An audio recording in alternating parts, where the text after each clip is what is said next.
कहूँ हमको तुमसे प्यार जिया बेकरार है। हाँ जी, hello welcome to all my dear students. क्या हाल चाल आप लोगों के, कैसे हो आप सब लोग? तो मैं आप सब लोगों का वेलकम करता हूं अर्जुना जेई 2024 बैच में इनऑर्गेनिक केमिस्ट्री। आज हम लोग इस वाले सेशन में स्टार्ट करने वाले हैं। अगर मेरा ऑडियो और वीडियो क्लियर है तो फटाफट से थम्स अप करो। Very good evening to all of you. नमस्कार नमस्कार, गुड इवनिंग, कैसे हैं आप सब लोग? हाँ जी, तो बताइए क्या हाल चाल है आप लोगों के? ऑडियो वीडियो अगर क्लियर है तो एक बार फटाफट से थम्स अप कर दो कि सर सब कुछ एकदम बढ़िया मक्खन। स्टार्ट करो आप तो क्लास को। हाँ जी, सब बढ़िया एकदम पक्का। बहुत सारे लोग तो ये सोच रहे होंगे भैया आप क्यों वेलकम कर रहे हो, वेलकम तो हमें करना चाहिए, है ना? चलो कोई बात नहीं, मैंने वेलकम कर दिया तुम्हारा इनऑर्गेनिक केमिस्ट्री में। सब बढ़िया है एकदम, बहुत बढ़िया बहुत बढ़िया बहुत बढ़िया। तो जी जैसा आप सब लोगों को पता है कि फिजिकल केमिस्ट्री आप लोगों ने बहुत बढ़िया ढंग से कवर कर ली, ऐसा मेरा मानना है। और आज से आप लोग स्टार्ट करने वाले हो इनऑर्गेनिक केमिस्ट्री मेरे साथ। जो क्लास 11th का पूरा इनऑर्गेनिक केमिस्ट्री है हम लोग बहुत शानदार ढंग से करने वाले, बहुत मजे से करने वाले। तो जिन लोगों ने मुझे इस प्लेटफॉर्म पे पहली बार देखा है उन लोगों के लिए बता दूं कि माई सेल्फ राहुल डूडी, मेरा नाम राहुल डूडी है और बीटेक फ्रॉम एनआईटी जयपुर। पिछले 9 साल से मैं आप जैसे प्यारे स्टूडेंट्स को आईआईटी जेईई नीट जैसे एग्जाम्स के लिए ट्रेन करता आ रहा हूं। इनऑर्गेनिक केमिस्ट्री का पूरा पोर्शन मैं आप लोगों का इस वाले सेशन में रहने वाला हूं, ठीक है? हाँ जी, thank you thank you thank you so much. बहुत सारे लोग बोल रहे हैं sir welcome welcome, thank you so much आप सब लोगों का। और उम्मीद करते हैं कि हमारा जो सफर होगा ये बहुत एकदम जबरदस्त होने वाला है ना? हालांकि मैं आपसे टाइम टाइम पे मिलता रहूंगा। अभी इनऑर्गेनिक के 2 चैप्टर में आपको पढ़ाने आऊंगा और जब सेशन एंड होगा तब मैं आपसे वापस मिलने आऊंगा सबसे लास्ट में, है ना? तो इनऑर्गेनिक वाला पोर्शन में आना जाना मेरा चला रहेगा और मैं उम्मीद करता हूं कि आप लोगों से मुझे उसी तरह का प्यार मिलेगा जैसा आप सब लोगों ने बाकी टीचर्स को दिया है। और हमारे एफर्ट में कोई कमी आएगी नहीं आप लोगों के लिए, है ना? जी जान से हम लोग आपके लिए तैयार हैं इनऑर्गेनिक केमिस्ट्री को एकदम शानदार, एक बहुत बढ़िया अच्छे लेवल पे प्रिपेयर करने के लिए, ठीक है? तो सर आज का जो सेशन है, क्योंकि आज इनऑर्गेनिक केमिस्ट्री का फर्स्ट सेशन है, सर क्या क्या होने वाला है इस सेशन में आप ये बताओ। क्या पहले ही सेशन से आप पढ़ाना स्टार्ट कर दोगे या नहीं? देखो भाई, फर्स्ट सेशन है तो पढ़ाने के लिए तो बहुत सारे सेशंस हैं। आज मैं आपको पहले छोटा सा थोड़ा सा, है ना, ज्यादा नहीं लेकिन थोड़ा सा ज्ञान दूंगा मैं आपको। ज्ञान कैसा? वैसा वाला जिसको सुन के तुम लोग बोर होते हो। जैसे स्कूल में तुम्हारा कोई टीचर ज्ञान देता है तो बोले यार ये देखना है सुबह से स्टार्ट हो गया है ना? तो थोड़ी सी मैं आपसे छोटी छोटी बातें करूंगा केमिस्ट्री से रिलेटेड, और वो सिर्फ केमिस्ट्री से रिलेटेड ही नहीं होंगी। आप अपने आसपास जितने भी सब्जेक्ट्स की आप प्रिपरेशन कर रहे हो, है ना, चाहे वो फिजिक्स है, चाहे वो मैथ्स है, चाहे कोई सा भी सब्जेक्ट है, उन सारे सब्जेक्ट्स में वो वाली जो चीजें हैं उनको अप्लाई कर सकते हो। हालांकि ऐसी चीजें, क्योंकि आपका बैच स्टार्ट हुए काफी टाइम हो गया, आप लोगों ने बहुत सारी चीजें सुन ली होगी कि सर ये करना चाहिए, वो करना चाहिए, ये करना चाहिए, वो करना चाहिए, है ना? लेकिन सर हो ही नहीं पाता। सबसे बड़ी दिक्कत तो यही है सर, सारे टीचर बोलते हैं ऐसे करना चाहिए वैसे करना चाहिए, साला सर दिक्कत तो यही है, हो ही नहीं पा रहा, मतलब, है ना? तो देखो एक बात बताओ, एक छोटा सा पोल करते हैं, ऐसे लाइव ही मेरे सामने स्क्रीन चली रही है। कितने बच्चे ऐसे हैं, सुनियो क्वेश्चन सुनियो मेरा अच्छे से, कितने बच्चे ऐसे हैं जिन बच्चों का अभी तक बिल्कुल भी बैकलॉग नहीं है केमिस्ट्री में? ये क्या बात कर दी सर आपने? हाँ मतलब फिर भी होंगे ऐसे बच्चे, है ना? इतने सारे लोग हैं, फटाफट से बोलो कितने बच्चे ऐसे हैं जिनका सर केमिस्ट्री में बिल्कुल भी बैकलॉग नहीं है? सर जो भी चीज दी है ना हमने सारी चीज कर रखी है, जल्दी बोलिए भाई। हाँ फटाफट फटाफट फटाफट, मैं देख रहा हूं आप लोगों के कमेंट्स देख रहा हूं। कितने हैं, कितने लोग ऐसे? अरे मेरा मेरा मेरा मी ओ ओत्री, क्या बात कर रहे हो भाई? मतलब सारे लोग मुझे पढ़ने लिखने वाले मिले इधर, हैं? अरे क्या बात यार, क्या बात क्या बात, बहुत बढ़िया जबरदस्त, मजा आ गया मतलब, है ना? Very good very good very good. अच्छा देखो, मैं जब अभी अभी मैं लक्ष्य में भी क्लास ले रहा हूँ ना, आप लोगों के जो बड़े भाई हैं, बड़े भाई मतलब जो 12th क्लास वाले, अभी मेरी उधर भी क्लास चल रही है लक्ष्य जेई में, है ना? तो जब मैं पहली क्लास में गया था तो मैंने सबसे पहले ये पूछा कितने बच्चे ऐसे हैं जिनका क्लास 11th में बैकलॉग था? ये जो तुम लोगों ने मी लिखा है ना, वैसा का वैसा बैकलॉग उनका था। बोले सर हमारा था, सर हमारा था। कोई लिख रहा है सर 11th का इनऑर्गेनिक वेस्ट है, कोई कह रहा है सर 11th का फिजिकल वेस्ट है, कोई कह रहा है सर ऑर्गेनिक वेस्ट है ना? तो बड़ी खुशी हुई आप लोगों को कोई बैकलॉग नहीं है, बहुत ही अच्छी बात है। और बैकलॉग जैसा मैं हमेशा कहता हूं, बैकलॉग एक परम सत्य है स्टूडेंट का, किसी का कम किसी का ज्यादा होता ही रहता है, लेकिन हमें कोशिश करनी है कि सर ये वाला जो बैकलॉग वाला पोर्शन है थोड़ा सा ये मिनिमाइज रह सके और इसको हम लोग टाइम टाइम पे कवर कर सके, ठीक है? बहुत बढ़िया। तो मेरे हिसाब से अब हम लोग सेशन को स्टार्ट कर देंगे। यस, सेशन को स्टार्ट कर दें। हाँ जी, करें पक्का। और भाई लोगों देखो, सुन लो मेरी बात, इनऑर्गेनिक केमिस्ट्री हम लोग स्टार्ट कर रहे हैं। सर फिजिकल का कितना पोर्शन काम में आएगा, मैं आप लोगों को एक चीज बता देता हूं। आप लोगों ने क्वांटम मैकेनिकल मॉडल पढ़ा है, लास्ट वाला है ना, लास्ट टॉपिक आपका वही था। क्वांटम मैकेनिकल मॉडल में जिन बच्चों ने क्वांटम नंबर्स नहीं पढ़ा हुआ अच्छे से, जिन लोगों ने इलेक्ट्रॉनिक कॉन्फ़िगरेशन लिखना हुआ नहीं सीखा अच्छे से, मैं आपको फिर टाइम दे रहा हूं। आज का सेशन मैं फिर टाइम दे रहा हूं बेटा, आज का सेशन।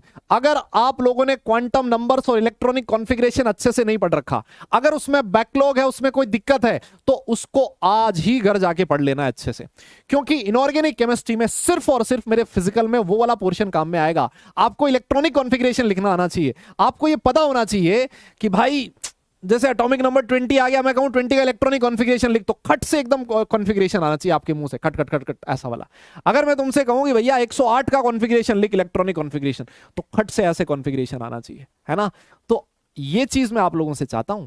अगर अभी भी उस वाले पार्ट का बैकलॉग है तो उसको कवर कर लेना दादा, वो चीज बहुत जरूरी है। उसके बिना इनऑर्गेनिक केमिस्ट्री में काम नहीं चलेगा। और मुझे कुछ भी नहीं चाहिए यार, है ना, उसके अलावा मुझे और कुछ नहीं चाहिए, बाकी सारी चीज मैं देख लूंगा।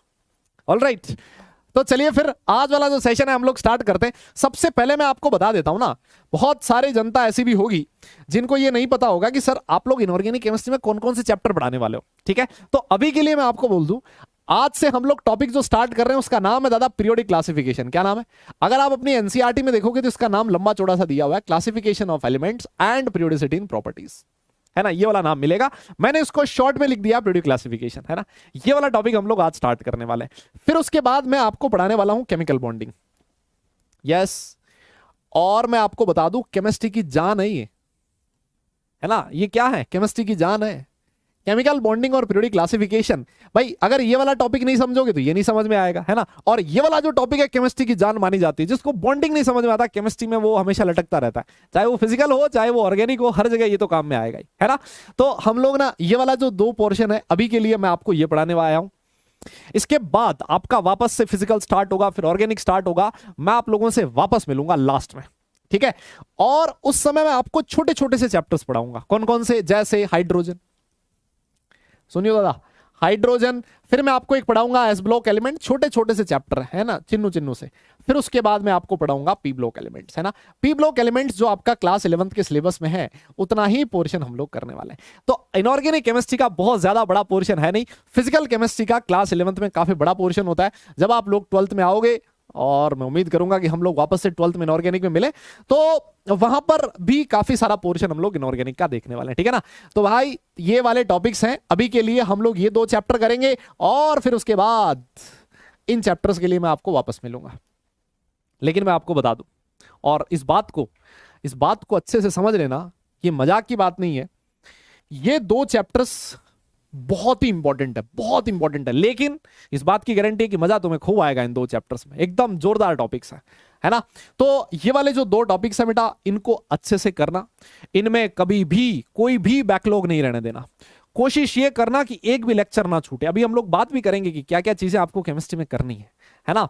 तो कोशिश ये करना है कि कोई भी लेक्चर हमारा ना छूटे। इन 2 टॉपिक्स पे पूरी जान लगा दो। मैं आपको गारंटी दे सकता हूं कि आप लोगों का जो ऑर्गेनिक केमिस्ट्री है, आप लोगों का जो फिजिकल केमिस्ट्री है, उसमें एकदम तुम्हें कॉन्फिडेंस नजर आएगा कि हाँ यार ये टॉपिक्स मुझे अच्छे से समझ में आ रहे हैं। क्यों? क्योंकि मेरा केमिकल बॉन्डिंग वाला टॉपिक बहुत अच्छा है। जिन लोगों का ये वाला पोर्शन वीक होता है, उनको हमेशा केमिस्ट्री में दिक्कत आती है, आपको नहीं आनी चाहिए, है ना। तो आज से कसम खा लो, कोई भी टॉपिक मैं छोड़ूंगा नहीं, बैकलॉग मिनिमम करने की कोशिश करूंगा, और क्लास तो मैं मिस करूंगा नहीं, है ना। इस बात की कसम खा लो, गांठ बांध लो, और कसम मेरी मत खाइयो। वो तुम अपने हिसाब से देख लेना किसकी खानी है, क्या करना है, सबने, है ना। आजकल तो कसम खाने के लिए मिल ही जाता है कोई ना कोई। तो भाई तुम अपने हिसाब से देखना। मैं अपने जीवन से बहुत खुश हूं, तो मेरी कसम मत खाइयो, अपने हिसाब से देख लो, लेकिन हाँ क्लास मिस ना हो, इस बात का याद रखना, ठीक है। चलिए फिर, तो सर आज वाला जो सेशन है इसमें हम लोग क्या क्या बात करने वाले हैं, आ जाइए सर। सबसे पहले इंट्रोडक्शन की हम लोग बात करेंगे। इंट्रोडक्शन में मैंने आपको बता दिया थोड़ा बहुत तो कि कौन कौन से टॉपिक्स हैं जो मैं आपको इस वाले सेशन में पढ़ाने वाला हूं, और इसके साथ साथ इंट्रोडक्शन में मैं आपको यह भी बताऊंगा कि यार इनऑर्गेनिक केमिस्ट्री में कैसे पढ़ेंगे थोड़ा सा हमारा रिजल्ट अच्छा है, और वो सिर्फ इनऑर्गेनिक केमिस्ट्री पे ना हो, आप बाकी जगह भी उन वाले उन चीजों को काम में ले सकते हो ना, चाहे वो फिजिक्स हो चाहे वो मैथ्स हो, है ना। और मैं मान के चल रहा हूँ कि ये सारी चीजें आपको बहुत सारे टीचर्स ने बताई भी होंगी, लेकिन मैं वापस बताऊंगा भाई, वापस कान में डालूंगा बार बार। कुछ लोग ऐसे होते हैं ना, चिकने घड़ा सुना है, चिकना घड़ा सुना है तुमने? उसके ऊपर क्या होता है ना, जैसे पानी डालोगे ना तो पानी ठहरता नहीं है, वो एकदम से वापस नीचे गिर जाता है ना। तो आप लोगों में से भी बहुत सारे लोग होंगे चिकने गड़े, मैं भी था, मतलब सारे लोग अपनी उम्र में रहते हैं, एक ये उम्र ही ऐसी, इसका दोष आप लोगों का नहीं, इस उम्र का दोष है ना। जब 10th से क्लास 11th में आता है बच्चा तो थोड़ा सा हवा में रहता है, मैं मानता हूं, मैं भी था। ये कोई कुछ अलग नहीं हो रहा तुम्हारे साथ, है ना, ये सबके साथ होता है ना। तो आप लोगों को ना बार बार चीजें याद दिलानी पड़ती है कि भाई ये करना है, इसको ऐसे करना है, फिर तुम भूल जाओगे, फिर मैं याद दिलाऊंगा, फिर भूल जाओगे, फिर मैं याद दिलाऊंगा, है ना। तो वही चीज मैं आपको याद दिलाने आया हूं। ऑलराइट, फिर उसके बाद मैं आज हम लोग बात करने वाले हैं पीरियोडिक टेबल क्या होती है, यस, और हमें एलिमेंट्स को क्लासिफाई करने की जरूरत क्यों पड़ी, और जो ये एलिमेंट्स को क्लासिफाई करने के लिए जो आप पीरियोडिक टेबल बनाते हो, इसके पीछे की हिस्ट्री क्या है, जेनेसिस ऑफ पीरियोडिक क्लासिफिकेशन। ठीक है, ऑलराइट, आइए फिर काम की बात करते हैं, स्टार्ट करते हैं सेशन आज का। सबसे पहले लिखा है how to study inorganic chemistry effectively, कैसे पढ़े इनऑर्गेनिक केमिस्ट्री। देखो भाई, मेरा पार्ट इनऑर्गेनिक केमिस्ट्री है, इसलिए मैंने यहां इनऑर्गेनिक केमिस्ट्री लिख दिया, लेकिन ऐसा कोई जरूरी नहीं है कि ये चीज सिर्फ और सिर्फ इनऑर्गेनिक केमिस्ट्री पे ही एप्लीकेबल है। आप चाहो तो यहां फिजिकल केमिस्ट्री लिख सकते हो, चाहो तो यहां इनऑर्गेनिक ऑर्गेनिक केमिस्ट्री लिख सकते हो, चाहो तो यहां फिजिक्स लिख सकते हो, चाहो तो यहां मैथ्स लिख सकते हो। ये रूल्स हैं, these are the rules which are applicable for all subject, सबके लिए एप्लीकेबल है ना। सब में ये चीज को ध्यान में रखना आप लोगों को। ऑलराइट, अच्छा, एक चीज आप लोगों ने ये भी सुनी होगी कि यार इनऑर्गेनिक केमिस्ट्री बड़ा बोरिंग सब्जेक्ट है। ईमानदारी से बताओ, ये चीज आप कितने लोगों ने ऐसी दिमाग में बिठा रखी है कि यार ये फिजिकल ना, शिवम सर बढ़िया पढ़ा रहे थे, फिजिकल में सब कुछ मक्खन चल रहा था, अब साला कल से और इनऑर्गेनिक केमिस्ट्री आएगा और हमने तो सुन रखा था इनऑर्गेनिक केमिस्ट्री में सब कुछ रटने का है, समझने का कुछ है नहीं। ईमानदारी से बताओ, कितने लोग हैं जिनके दिमाग में ऐसा इंप्रेशन है कि इनऑर्गेनिक केमिस्ट्री भाई सिर्फ और सिर्फ रटने का काम है, समझने का है नहीं। वो मास्टर आएगा फालतू पता नहीं क्या क्या बोलेगा, इतनी सारी चीजें लिखवा देगा, उसको रटते रहो, है ना, है ना। ये इंप्रेशन तुम्हारे दिमाग, मुझे पता था, ये मुझे पता था। ये देखो, यस भी मुझे बहुत सारे दिख रहे हैं, नो भी हैं बहुत सारे, लेकिन यस भी हैं खूब सारे हैं, ये खूब सारे। तो भाई यार ऐसा इंप्रेशन मत बनाओ यार, अभी तो पहला दिन है, मतलब पहले दिन में तुमने ये इंप्रेशन बना लिया कि साहब इनऑर्गेनिक केमिस्ट्री में ऐसा होने वाला है। तो यार देखो, मैं मानता हूं, मैं इसको एक्सेप्ट करने में मुझे कोई वो नहीं है, मैं मानता हूं कि कुछ चीजें हैं इनऑर्गेनिक केमिस्ट्री में जो यार जो याद रखनी पड़ती है, लेकिन यार वो तो हर सब्जेक्ट में है ना। अब वो तो फॉर्मूला, जैसे मान लो इनऑर फिजिकल में भी तो है ना यार, फिजिकल में भी तो है ही ना। हम लोग ये लिखते हैं ना कि 1 मोल में इतने इतने पार्टिकल्स होते हैं, बहुत सारी चीजें डाल्टन्स एटॉमिक थ्योरी हम लोग लिखते ही है ना यार, वो याद ही तो करते हैं हम लोग, लॉ ऑफ डेफिनेट प्रोपोर्शन को याद ही तो करते हैं ना यार, फिर उसको समझ लेते हैं।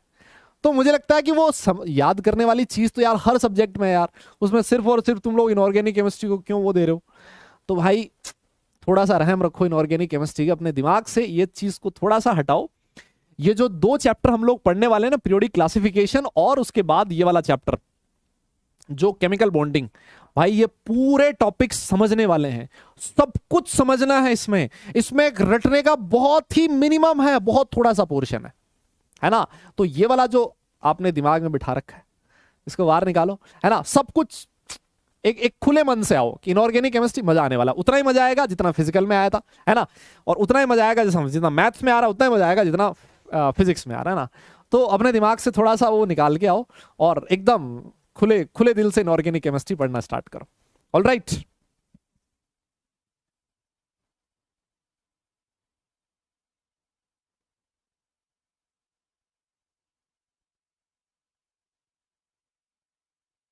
अच्छा, ठीक, क्या करना बता।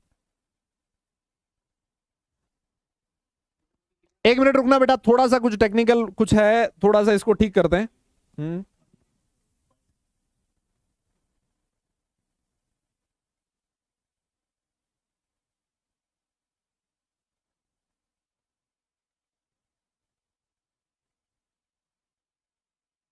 1 मिनट रुकना है ना।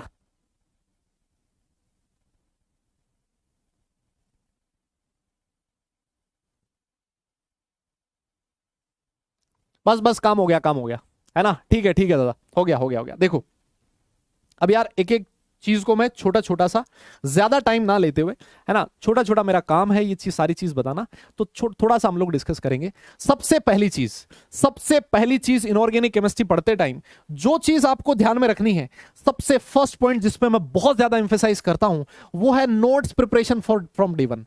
पहली क्लास से नोट्स प्रिपेयर करना आपको बहुत जरूरी है भाई। ऐसा ना हो कि कोई बच्चा क्लास में, देखो ऑनलाइन टीचिंग में सबसे बड़ी प्रॉब्लम यही है, साला यही दिक्कत होती है, बच्चा ये सोचता है कि यार मुझे नोट्स बनाने की जरूरत क्या है, मुझे तो पीडीएफ मिल जाएगी इस क्लास के बाद, और जितनी भी पीडीएफ है सारी की सारी मैं इकट्ठा कर लूंगा, है ना, और बस मेरा काम चल जाएगा और मेरे नोट्स बन के तैयार है। ऐसी अगर आप लोगों के दिमाग में आपने बिठा रखा है, तो आज डे वन से इनऑर्गेनिक केमिस्ट्री का जो डे वन है उसी से अपने दिमाग से निकाल दो और कोशिश करो कि हर क्लास का नोट्स बनाओ। अब देखो नोट्स में भी आप कोशिश ये करो कि जो क्लास में चल रहा है ना, काफी सारे नोट्स आप क्लास में बना लो, भले ही आप 100% नोट्स ना बना पाओ, लेकिन थोड़ा बहुत कुछ तो बनाओगे ना यार क्लास में। बहुत सारे लोग मैंने देखे जो क्लास में बिल्कुल भी नोट्स नहीं पढ़ाते, है ना, वो कहते हैं साहब क्लास खत्म होगी उसके बाद में नोट्स बनाऊंगा। भाई इतना टाइम थोड़ा नहीं होता यार, है ना, तो कोशिश ये करो कि क्लास में थोड़े बहुत नोट्स आप बना लो, भले 20% बने, 30% बने, 40% बने। यस, समझ में आ रही मेरी बात? तो सबसे पहले इस चीज का ध्यान रखना है, फ्रॉम डे वन आपको नोट्स बनाने हैं, और इन नोट्स की आपको याद तब आएगी जिस दिन आपका एग्जाम होगा, और उससे 10 दिन पहले आप बोलोगे यार रिवाइज कर लें, आज रिवाइज करोगे किससे, आपके पास तो नोट्स ही नहीं। यस, तो इस बात को याद रखो, नोट्स बनाने हैं, चाहे जो भी चीज आपकी स्लाइड पे लिखी है ना, जो भी यहां पर बोर्ड पे लिखी है, वो चीज सारी की सारी आपके नोट्स में इंक्लूड होनी चाहिए।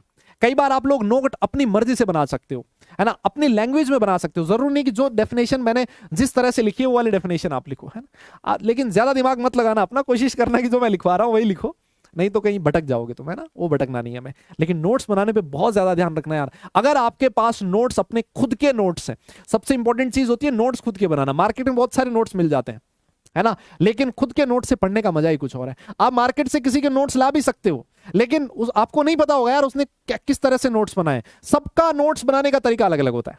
यस, कोई सजा के लिखता है, कोई किस तरह से लिखता है, कोई बड़े अक्षरों में लिखता है, कोई छोटे अक्षरों में लिखता है, लेकिन पढ़ने का मजा खुद के नोट्स से है ना। इस चीज पे बहुत ज्यादा इंफेसाइज करना है, इस बात को याद रखना, नोट्स आपको बनाने ही है किसी भी हालत में, है ना। तो ये जब आप लोग रिवाइज करोगे ना, उस दिन याद करोगे हाँ यार सर ने ये चीज बोली थी और ये चीज बहुत काम में आ रही है आज। ऑल राइट, चलो जी, बहुत बढ़िया। अगली जो चीज है वो है रिवीजन विद इन 24 आवर्स। देखो इनऑर्गेनिक केमिस्ट्री में रिवीजन बहुत जरूरी होता है, क्योंकि उसमें कोई कैलकुलेशन नहीं है, कोई फॉर्मूला नहीं है जिसपे फॉर्मूले में वैल्यू डाली और ये लो जी सॉल्यूशन मिल गया। यहाँ पर lambda is equal to h/m भी लगवाना नहीं हमें ना, हाइजेनबर्ग अनसर्टेनिटी प्रिंसिपल का फॉर्मूला इधर लगेगा नहीं। तो भैया यहां पर चीजें आती है कॉन्सेप्ट्स की, और कॉन्सेप्ट्स को आपको रिवाइज करना होता है बार बार। ऐसा कहा जाता है कि अगर कोई बच्चा किसी भी चीज को, पढ़ी हुई चीज को 24 आवर्स में रिवाइज कर ले, तो उसका जो रिटेंशन है वो काफी लंबे टाइम तक के लिए रहता है ना। तो अगर आप रिटेंशन बढ़ाना चाहते हो तो जो भी चीज आप लोगों ने पढ़ी है 24 आवर्स में उसको रिवाइज करो। जब अगली क्लास हो, जैसे मान लो मेरी नेक्स्ट क्लास कल होनी है, तो नेक्स्ट क्लास में आने से पहले जो पिछली क्लास का आप लोगों ने पढ़ा है ना, उसको एक बार पूरा रिवाइज करके आओ। यस, समझ गए, पक्का है ना। तो ये रिवीजन करना है हमें 24 आवर्स में, जो कि बहुत ही जरूरी है। इनऑर्गेनिक केमिस्ट्री में खास तौर पर रिवीजन बहुत ज्यादा जरूरी हो जाता है, क्योंकि इसमें नंबर ऑफ कॉन्सेप्ट्स बहुत ज्यादा है। कुछ एक्सेप्शंस भी होते हैं, जिसको हम लोग कहते हैं ना, केमिस्ट्री और एक्सेप्शंस, है ना, इनका तो मेल बहुत जबरदस्त है। हाँ, अगली चीज, तीसरी पॉइंट लिखा है और बहुत ही जबरदस्त पॉइंट ये लिखा है कि consistency is the key to success. Sir किस चीज में कंसिस्टेंट रहे? खाने में सर उसमें तो बहुत कंसिस्टेंट है। सोने में सर उसमें भी एकदम मजा सा आ जाता है सर, अब तो स्कूल की छुट्टियां भी हो रखी हैं, है ना सर, एकदम कंसिस्टेंट है, दिन में कम से कम 7, 8, 10 घंटे तो सोते ही है ना। इससे कम की बात नहीं है सर। नहीं भाई देखो, ये कंसिस्टेंसी नहीं चाहिए अपने को कंसिस्टेंसी किसमें चाहिए? अपने को कंसिस्टेंसी चाहिए क्लास अटेंड करने में। कसम खा लो कि जब तक शरीर में जान है तब तक क्लास अटेंड करोगे, है ना, चाहे कुछ भी हो जाए, है ना, किसी भी तरह की मुसीबत आ जाए। क्लास अगर आप लोग कर सकते हो तो अपना 100% दोगे क्लास अटेंड करने में, 100% पूरी कोशिश करोगे। देखो कोचिंग इंडस्ट्री में देखो सीधी सी बात है, ऐसा कहा जाता है कि अगर आप लोग क्लास मिस करते हो तो वो एक गुनाह है। क्या है? गुनाह है, और उस गुनाह की सजा आपको भुगतनी पड़ेगी। कई बार वो सजा आपको कोई और नहीं देगा, अपने आप ही मिल जाएगी आपको सजा। अगली क्लास में समझ नहीं आएगा, उससे अगली क्लास में समझ नहीं आएगा, और अगली क्लास में भी समझ में नहीं आएगा ना।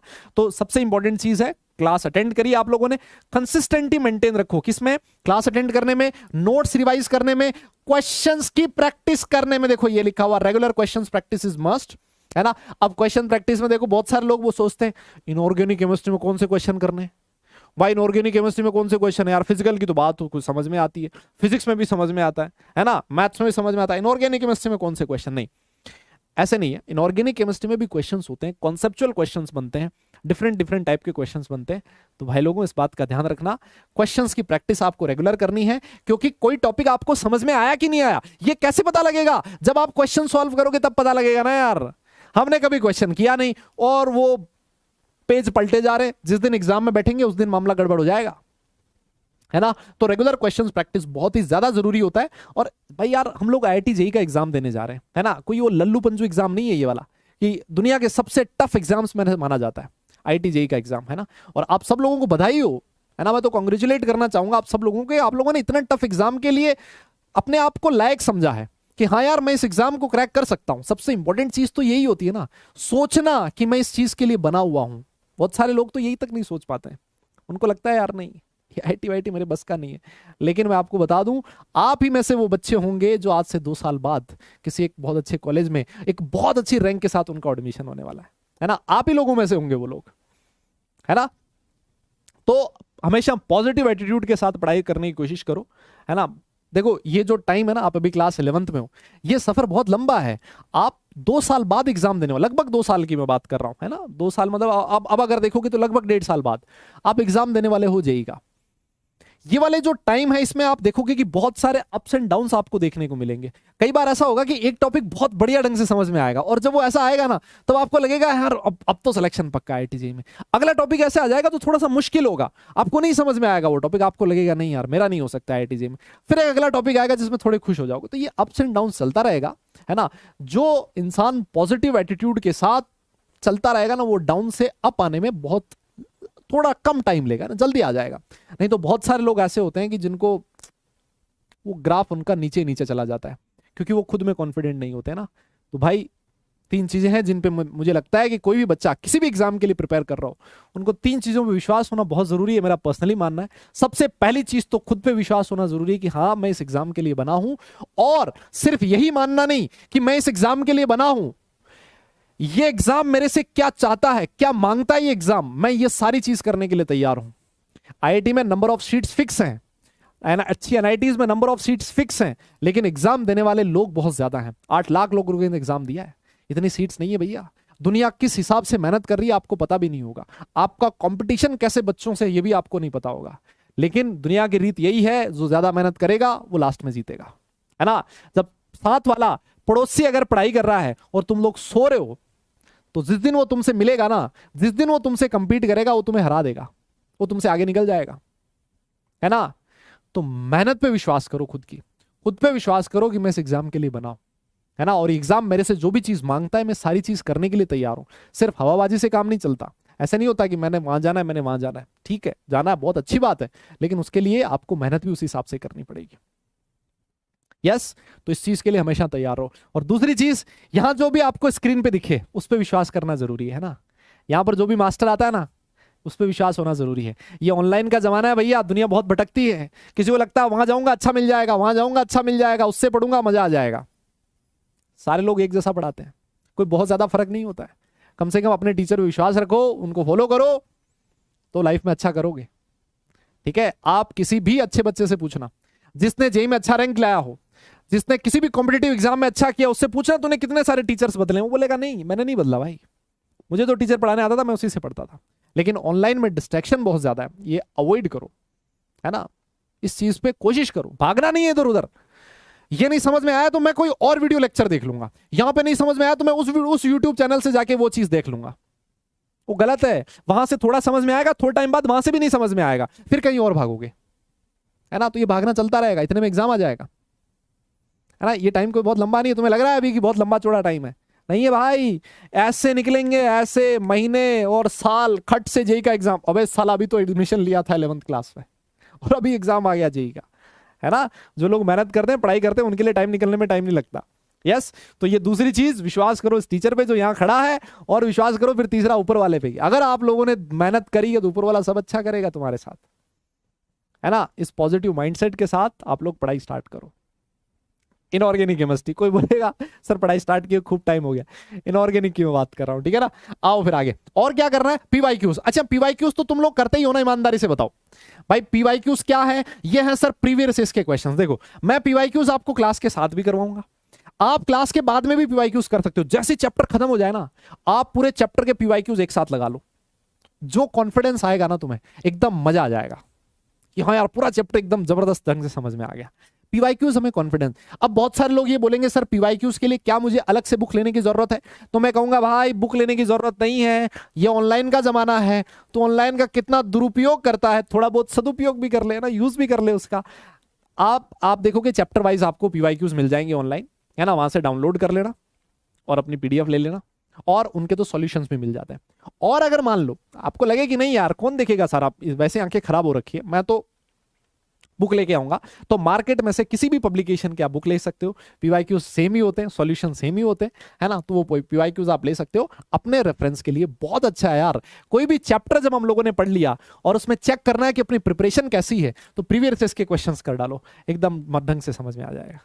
यस बहुत बढ़िया। आगे आइए, नेक्स्ट चीज लिखी है, डोंट मिस द टेस्ट। इंसान को यह पता होना चाहिए कि वो कितना पानी में है और कितना वो पानी से बाहर है ना। कोई कहेगा साहब या तो बारिश ही नहीं होती हमारे पानी, अरे मतलब वो वाले पानी की बात नहीं कर रहा हूं। इंसान को ये पता होना जरूरी है। हाँ मॉड्यूल में भी दिए हुए, मॉड्यूल में भी दिए हुए। अबे मॉड्यूल में मान लो कोई कहे कि मुझे तो पिछले 20 साल के करने हैं, तो मॉड्यूल में 20 साल के नहीं है ना दादा, कैसी बात कर रहे हो यार। कोई कहे कि मुझे तो 25 साल के करने, 38 साल के करने चाहिए क्वेश्चन, वो नहीं है ना उसमें।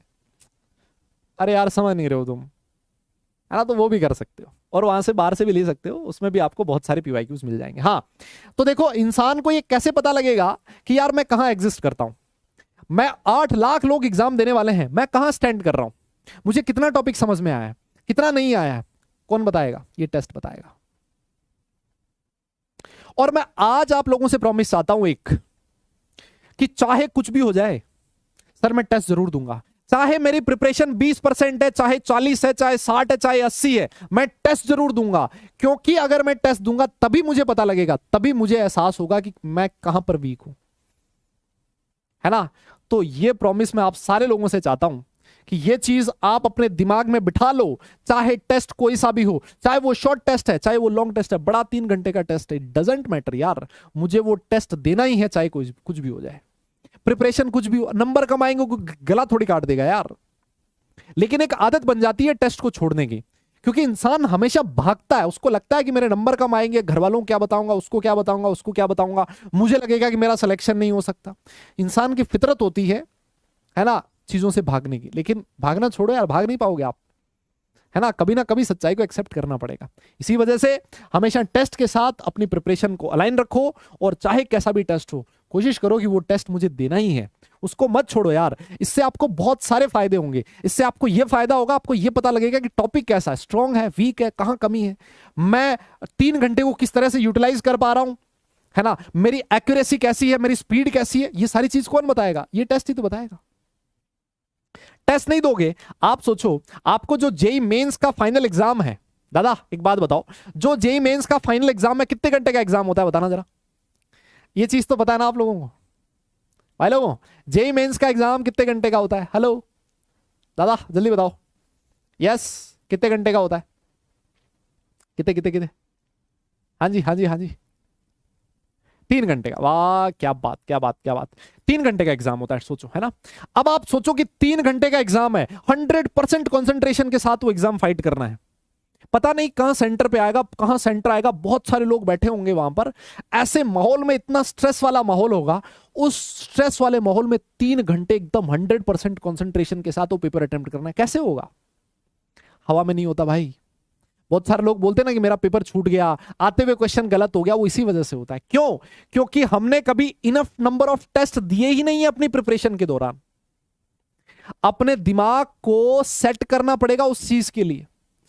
अगर आप कभी 3 घंटे 100% कंसंट्रेशन के साथ बैठ के टेस्ट की प्रिपरेशन ही नहीं करोगे, तो भैया जिस दिन आपका जेई का एग्जाम होगा उस दिन कुछ अलग कहानी थोड़ी ना हो जाएगी, उस दिन कुछ चमत्कार थोड़ी ना होगा। आपकी बॉडी को, आपके शरीर को, आपके दिमाग को आदत ही नहीं है वो चीज करने की। तो बेटा उस दिन 3 × 2 6 होना चाहिए, एग्जाम में 5 हो जाएगा। आता हुआ क्वेश्चन गलत हो जाएगा, -1 हो जाएगा। और इधर ना एक एक नंबर की इतनी कीमत है ना, तुम्हें पता नहीं है अभी। एक एक नंबर पर रैंक हजारों में ऊपर नीचे हो जाती है। एक क्वेश्चन आता हुआ क्वेश्चन गलत हो गया ना, तो -1 नहीं होता महाराज, जो -5 होता है। और -5 पे लोगों की रैंक ना रात और दिन का फर्क हो जाता है। 5 नंबर में कोई 7-8 हजार रैंक ऊपर चला गया, एक बहुत अच्छी कॉलेज में बहुत अच्छी रैंक ले गया, बहुत अच्छी ब्रांच ले गया, है ना। तो एक एक नंबर की बहुत बड़ी कीमत है, और उस कीमत को समझो। मैं तो आपसे ये चाहता हूं, वो कौन, वो टेस्ट सिखाएगा आपको, है ना। तो टेस्ट जरूर देना है, चाहे कुछ भी हो जाए, प्रिपरेशन कितनी भी हो। और टेस्ट के रिजल्ट से एकदम से डिमोटिवेट नहीं होना है, ये अभी आपकी प्रिपरेशन का इनिशियल फेज है। ऐसा ना हो कि आपकी मान लो 5,000 लोगों ने टेस्ट दिया और आप बोलो कि मेरी 1000वीं रैंक है सर, मैं कैसे कर पाऊंगा। अरे भैया कुछ नहीं होता ऐसा। वो 1000वीं रैंक आज है ना, हम तो कंसिस्टेंटली मेहनत करेंगे ना, तो वो 1000वीं रैंक इंप्रूवमेंट दिखेगा।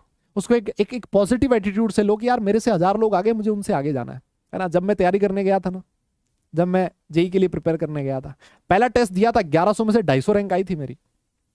मुझे लगा था साला 1100 में से 250 रैंक है, ये लाखों लोग देते, मैं कहां जाऊंगा। तो यहां पर बहुत सारे लोग ऐसा होता है कि वो एकदम से हट जाते हैं, उनको लगता है यार मैं नहीं बनाऊं, मैं नहीं कर पाऊंगा ये वाला एग्जाम में फाइट। लेकिन आपको नहीं सोचना ऐसा, है ना। कोशिश ये करनी है कि यार मुझे इसको पॉजिटिव लेना है कि यार मेरे से इतने लोग आगे हैं, अगले एग्जाम में और अच्छा करूंगा, अगले एग्जाम में और अच्छा करूंगा, है ना। और वो 250 से मैं आपको बताऊं, लास्ट तक आते आते आते आते मैं टॉप 10 में मेरी रैंक आने लग गई, है ना। तो उसको पॉजिटिव लेके किसी भी चीज से डिमोटिवेट होने की कोई जरूरत नहीं है।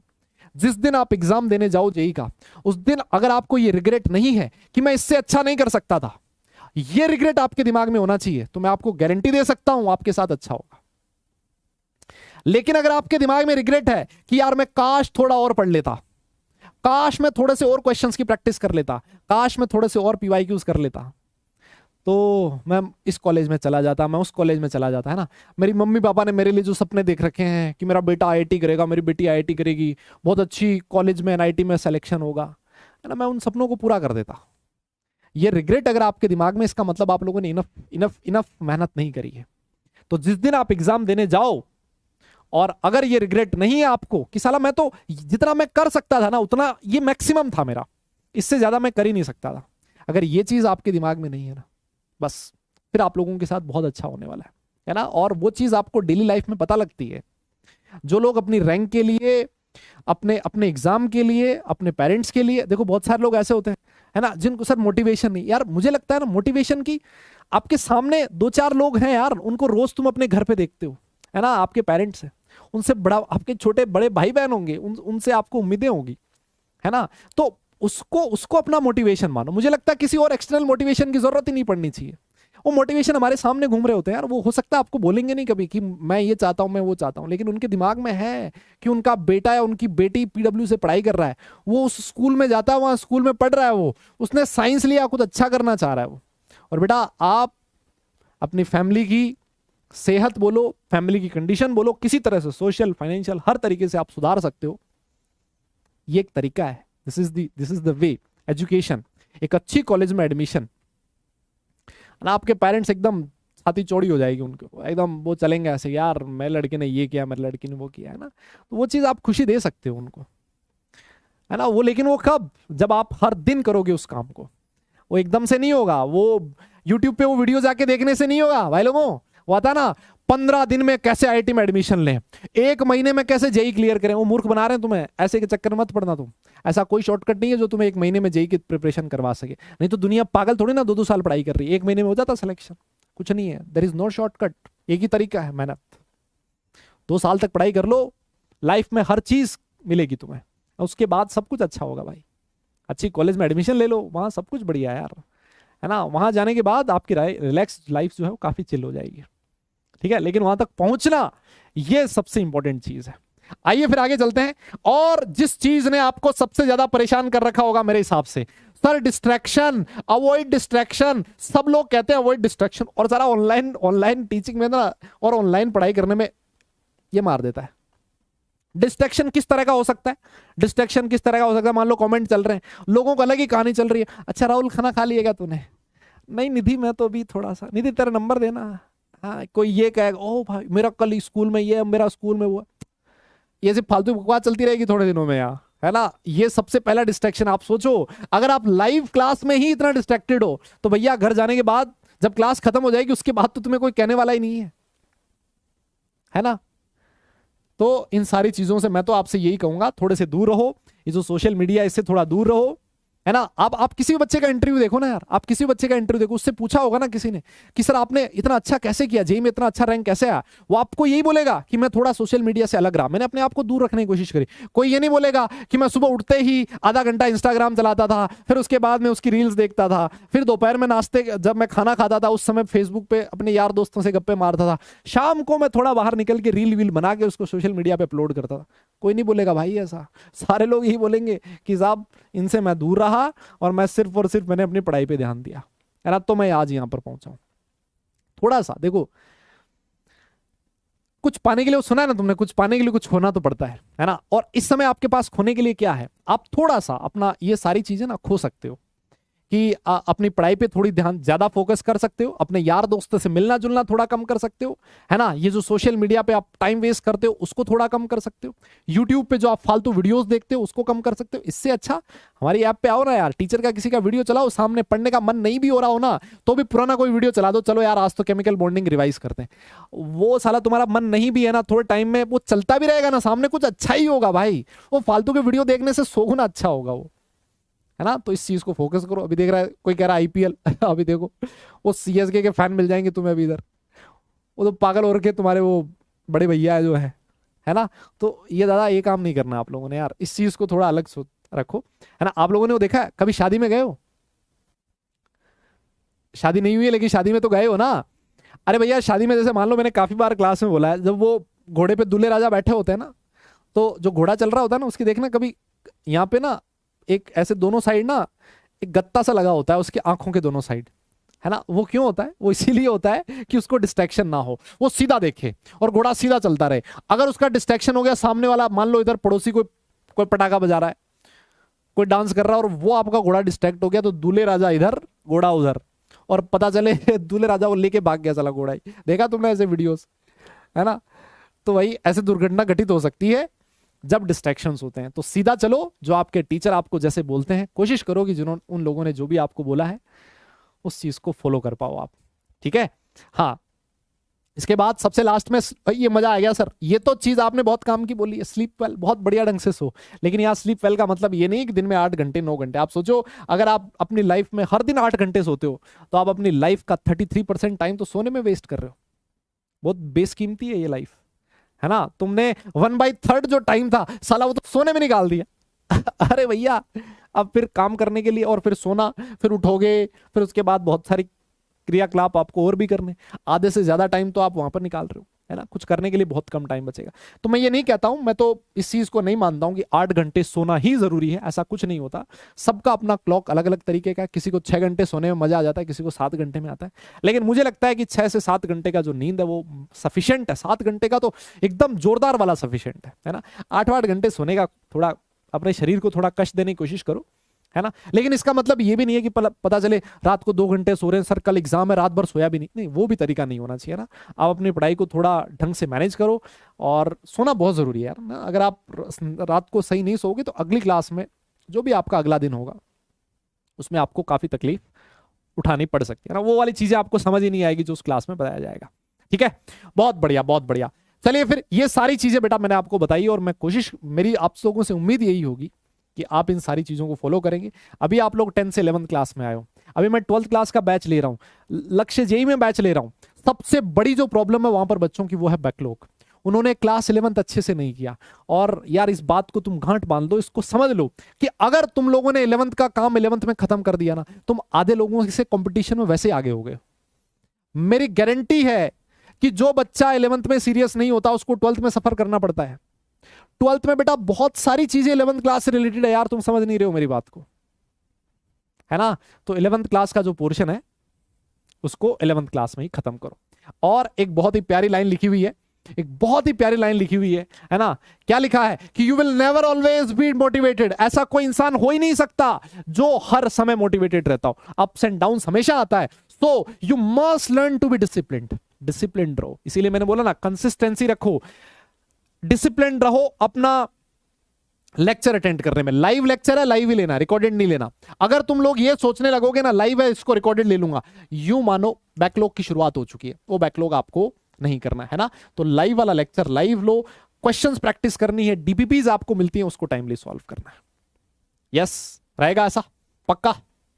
अब बताओ, देखें क्या ये सारे काम करोगे? एक बार के लिए झूठाई सही तसल्ली तो दे दो मुझे, है भाई लोगों? यस। तो ये जितना छोटा मोटा मुझे ज्ञान की बात आप लोगों को बतानी थी, मैंने कोशिश करी है वो सारी चीज बताने की, और ऐसे ही क्लास में हम लोग वैसे भी बोलते रहेंगे, है ना। ये सारी चीजें आपको बार बार याद दिलाते रहेंगे, ताकि कभी अगर मान लो आप अपने पाथ से डेविएट हो जाओ तो वापस आपको रास्ते पे लाया जा सके। ये बहुत जरूरी है, ये उम्र ऐसी है, इंसान भटक जाता है ना। लेकिन आपका गोल सबसे बड़ा होना चाहिए और आपको पता होना चाहिए कहाँ जाना है, और तभी इंसान वो पहुंच पाएगा ना यार। पता ही नहीं साला जाना कहाँ है, तो फिर हम रास्ते में इधर उधर हो जाएंगे। यस, चलिए जी, फिर आज से हम लोग इनऑर्गेनिक सेशन की स्टार्ट करते हैं, इनऑर्गेनिक केमिस्ट्री। और सबसे पहली चीज, सबसे पहला क्वेश्चन जो आपके दिमाग में आएगा, क्योंकि इस पूरे चैप्टर में हम लोग पीरियोडिक टेबल के बारे में पढ़ने वाले हैं, तो अलग से इनऑर्गेनिक केमिस्ट्री की आप चाहो तो कॉपी बना सकते हो अलग से, है ना। जो आपकी चल रही है वो तो ठीक है, फिजिकल की आप लोगों ने बनाई अलग, इनऑर्गेनिक की आप चाहो तो अलग से बना सकते हो। हम लोग स्टार्ट कर रहे हैं पीरियोडिक टेबल, क्योंकि ये जो चैप्टर है उस पूरे चैप्टर में शुरू में हम लोग पीरियोडिक टेबल की बात करने वाले हैं, और इस चैप्टर में आगे भी पीरियोडिक टेबल की बात करने वाले हैं। तो भैया ये पीरियोडिक टेबल होती क्या है? देखो, ये जो चैप्टर है ना, इसका काफी सारा पोर्शन आप लोगों ने 9th-10th में भी पढ़ा होगा।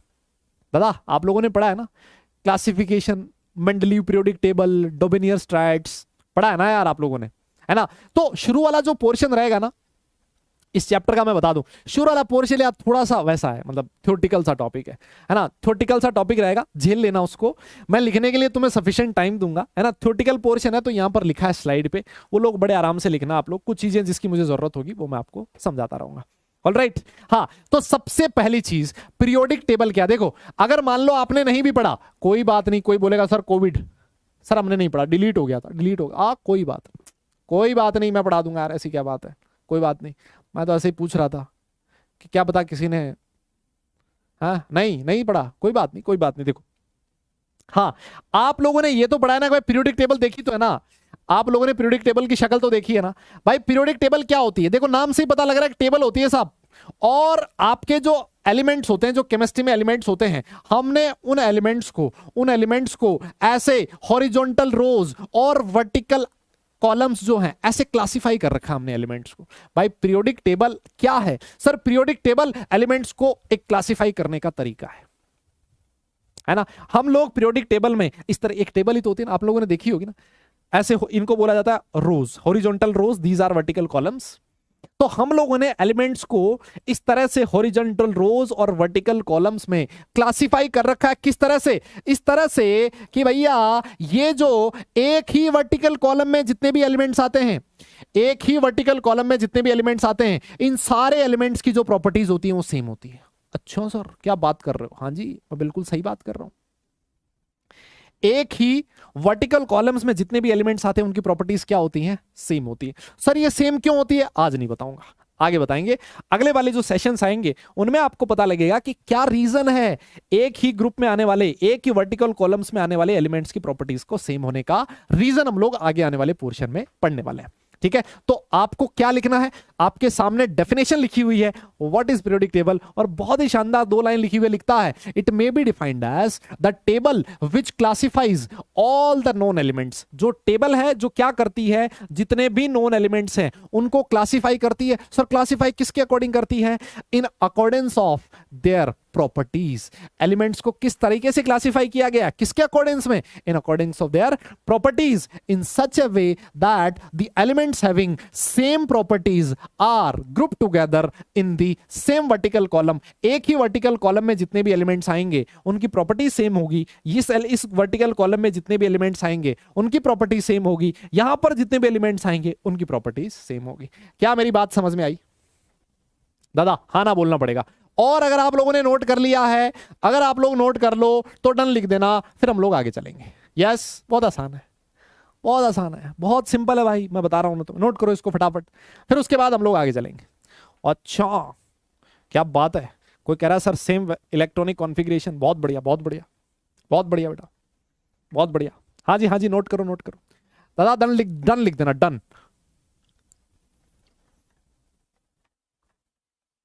हो गया हो गया हो गया पक्का। क्या बात कर रहे हो, done done done done done, बहुत ही बढ़िया बहुत ही बढ़िया, है ना। तो मेरे हिसाब से डेफिनेशन आपको समझ में आ गया। डेफिनेशन देखो, सिंपल सी डेफिनेशन है कि पीरियोडिक टेबल और कुछ नहीं है, एलिमेंट्स को क्लासिफाई करने का तरीका है इन अकॉर्डेंस ऑफ देयर प्रॉपर्टीज। और हमने एलिमेंट्स को इस तरह से क्लासिफाई किया है कि सर एक ही वर्टिकल कॉलम में जितने भी एलिमेंट्स आते हैं उनकी प्रॉपर्टीज सेम होती है। अच्छा, अगला क्वेश्चन आपका ये होगा, अगला क्वेश्चन आपका ये हो गया, सब ये इतना क्लासिफाई करने की जरूरत क्यों पड़ी आपको, है ना, आपने इतनी मेहनत क्यों करी है, हम एलिमेंट्स को क्लासिफाई करते क्यों हैं? कोई इसका जवाब दे सकता है कि एलिमेंट्स को क्लासिफाई करने की क्यों जरूरत पड़ी? हाँ जी, है किसी के पास जवाब? देखो सिंपल सी, देखो एक कहानी है। मान लो, एक बार के लिए मानो कि नेचर में 5-7-10 एलिमेंट्स नोन है ना, सिर्फ और सिर्फ 5-10 एलिमेंट्स ही है जिनका आपको पता है। नेचर में इतने ही एलिमेंट्स एग्जिस्ट करते हैं, एक बार के लिए मान लो। तो अगर मान लो 5-10 एलिमेंट ही नोन है, तो भैया उनकी प्रॉपर्टीज तो आप इंडिविजुअली याद कर सकते हो कि ये वाला जो एलिमेंट है वो ये प्रॉपर्टी शो करता है, ये वाला एलिमेंट ये प्रॉपर्टी शो करता है, ये वाला एलिमेंट ये प्रॉपर्टी शो करता है। तो इंडिविजुअली एलिमेंट्स की प्रॉपर्टीज को याद करना आसान है, कब? जब नंबर ऑफ एलिमेंट्स बहुत कम हो। अब सोच के देखो, एलिमेंट है 120, साला 120 एलिमेंट की प्रॉपर्टीज कैसे याद करेंगे? और वो जो एलिमेंट्स आपस में रिएक्ट भी करेंगे, फिर कुछ कंपाउंड्स का फॉर्मेशन करेंगे, उन कंपाउंड की प्रॉपर्टीज और याद करनी पड़ेगी। सर ये तो बहुत टेढ़ा काम हो जाएगा। बिल्कुल हो जाएगा।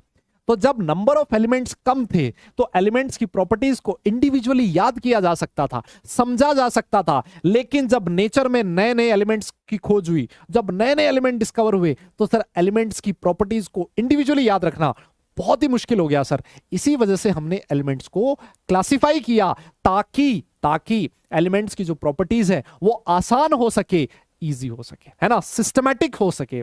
इसी वजह से हमने एलिमेंट्स को क्लासिफाई किया है। यस, मेरी बात समझ में आई? सर स्टडी कैसे आसान हो गई? एलिमेंट्स को क्लासिफाई करने से स्टडी कैसे आसान हो गई? देखो मैं बताता हूं, आप सोच के देखो। मान लो एक वर्टिकल कॉलम में 1 2 3 4 5 6 5 एलिमेंट मान लेते हैं। एक वर्टिकल कॉलम में 5 एलिमेंट है और मैंने कहा कि ये जितने भी एलिमेंट्स हैं इनकी प्रॉपर्टी सेम है।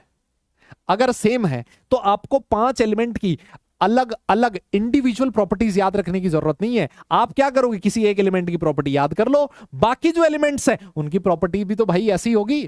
अरे हाँ ना बोलना यार, क्या ये बात सही है क्या? यस तो हमें इंडिविजुअली सारे एलिमेंट की प्रॉपर्टीज याद नहीं करनी पड़ी। हमने क्या किया, हमने इस तरह से क्लासिफाई किया कि एक वर्टिकल कॉलम में आने वाले सारे एलिमेंट्स की प्रॉपर्टीज सेम हो गई, है ना। तो एक एलिमेंट की याद करी, सबकी मुझे याद हो गई। यस, अरे हाँ ना बोलो दादा, क्या ये बात सही है? बोलना पड़ेगा भाई। यस यस यस यस, बहुत बढ़िया बहुत बढ़िया, वेरी गुड, बहुत बढ़िया। तो ये देखो, अगला जो टॉपिक है आपको लिखना है, नेक्स्ट टॉपिक लिखना है नीड फॉर द क्लासिफिकेशन, ठीक है ना। और इस चीज को भी आपको नोट कर लेना है कि एलिमेंट्स को क्लासिफाई करने की जरूरत क्यों पड़ी। उसका रीजन लिखता है with the discovery of large number of elements, है ना। 118 एलिमेंट आपके एनसीईआरटी में दिए हुए हैं।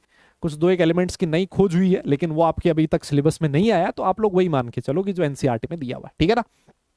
हाँ, तो with the discovery of a large number of elements it became difficult to study the elements individually elements की प्रॉपर्टीज को याद रखना बहुत मुश्किल हो गया। तो जी हमने क्या किया, so classification of elements was done to make the study easier. और वो स्टडी कैसे आसान हो गई ये चीज मैं आपको बता चुका हूं, तो इसको नोट करो। और अगर नोट हो जाए तो डन लिख देना, फिर हम लोग आगे चलेंगे। हाँ जी, नोट करो बेटा। यस यस यस, समझ में आ रहा है बात? कोई दिक्कत तो नहीं है ना यार भाई लोगों? दिक्कत तो नहीं है ना कुछ? यहाँ ये बहुत आसान है भाई। देखो सीधी सी, इनऑर्गेनिक केमिस्ट्री बहुत इजी है, मेरा ये मानना है। आप लोगों ने साथ दिया तो तुम्हें मजा आएगा इनऑर्गेनिक केमिस्ट्री में पढ़ने में, है ना। लेकिन मैं ना एक ही चीज चाहता हूं तुमसे, अगली क्लास में आने से पहले ना एक बार अपने नोट्स ना घर जाके खोलो और एक बार देख के आ जाओ, और जो मैं डीपीपी दूं उसको सॉल्व करके आ जाओ बस। अभी हम लोगों की छुट्टियां चल रही स्कूल की, है ना दादा, छुट्टी चल रही है ना आप लोगों की? अगर छुट्टी चल रही है तो अभी आपके पास कुछ और ज्यादा काम करने को है नहीं। सिर्फ ये वाले जो लेक्चर्स हैं उनको 1 महीने देखोगे, हमारा तो 1 महीने में बहुत सारा सिलेबस हो जाएगा।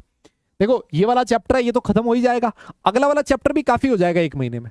तो जब आप लोगों की स्कूल्स खुलेंगी ना, तब तक मैं आपको इनऑर्गेनिक केमिस्ट्री का एक सिग्निफिकेंट पोर्शन होगा जो हम लोग यहाँ पर कवर कर चुके होंगे, है ना। बस इतना काम कर लो, बाकी सारी जिम्मेदारी मेरी है, मैं संभाल लूंगा सब कुछ, है ना। तुम ज्यादा लोड मत लो, इतनी आप लोगों की उम्र नहीं है अभी बहुत ज्यादा परेशान होने की, है ना। खुश रह के पढ़ाई करो। देखो सबसे इंपॉर्टेंट चीज मैं मानता हूं ना, खुश रह के पढ़ाई करो, है ना।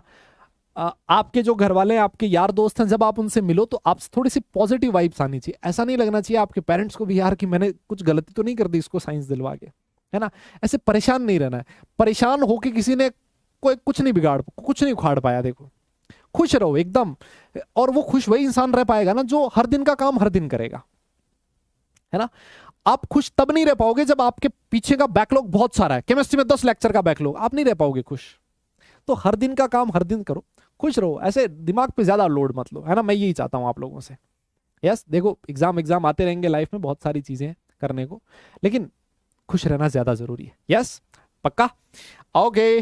चलिए फिर आगे चलते हैं, और सबसे पहले हम लोग बात करेंगे इस चैप्टर में जेनेसिस ऑफ पीरियोडिक क्लासिफिकेशन। ये जेनेसिस का मतलब क्या होता है? ये क्या, सॉरी इतने बड़े बड़े वर्ड यूज कर रहे हो आप। अरे भाई यार ये कुछ नहीं है भाई, महाराज जेनेसिस का मतलब है हिस्ट्री मान लो। अरे मतलब मान लो हिस्ट्री क्या थी इसकी। भाई देखो आज आप लोग मॉडर्न पीरियोडिक टेबल देखते हो ना, आज जो मार्केट में जो पीरियोडिक टेबल दिख रही है, यस जो मार्केट में पीरियोडिक टेबल दिख रही है, ऐसा तो नहीं हुआ होगा ना कि रात को कोई इंसान बैठा, है ना, और उसने खट से सुबह तक पीरियोडिक टेबल बना दी ऐसे तो नहीं हुआ होगा ना यार। भाई जो आज आप पीरियोडिक टेबल देखते हो ना, उसको बनाने के पीछे बहुत मेहनत लगी है, बहुत मेहनत, है ना। बहुत सारे साइंटिस्ट ऐसे थे जिन्होंने पीरियोडिक टेबल डिजाइन करने की कोशिश करी थी, वो उसमें असफल हुए, कुछ उसमें कमियां रही, फिर नया साइंटिस्ट आया, उसने कुछ और नई चीजें बताई, उसमें कुछ कमी रही, फिर नया बंदा आया, उसने कुछ और अच्छी चीजें बताई, और ऐसे ऐसे करते करते करते करते करते करते हमारी जो पीरियोडिक टेबल है वो रिफाइन होती गई, और आज हम लोग हमारी पीरियोडिक टेबल आपके सामने है।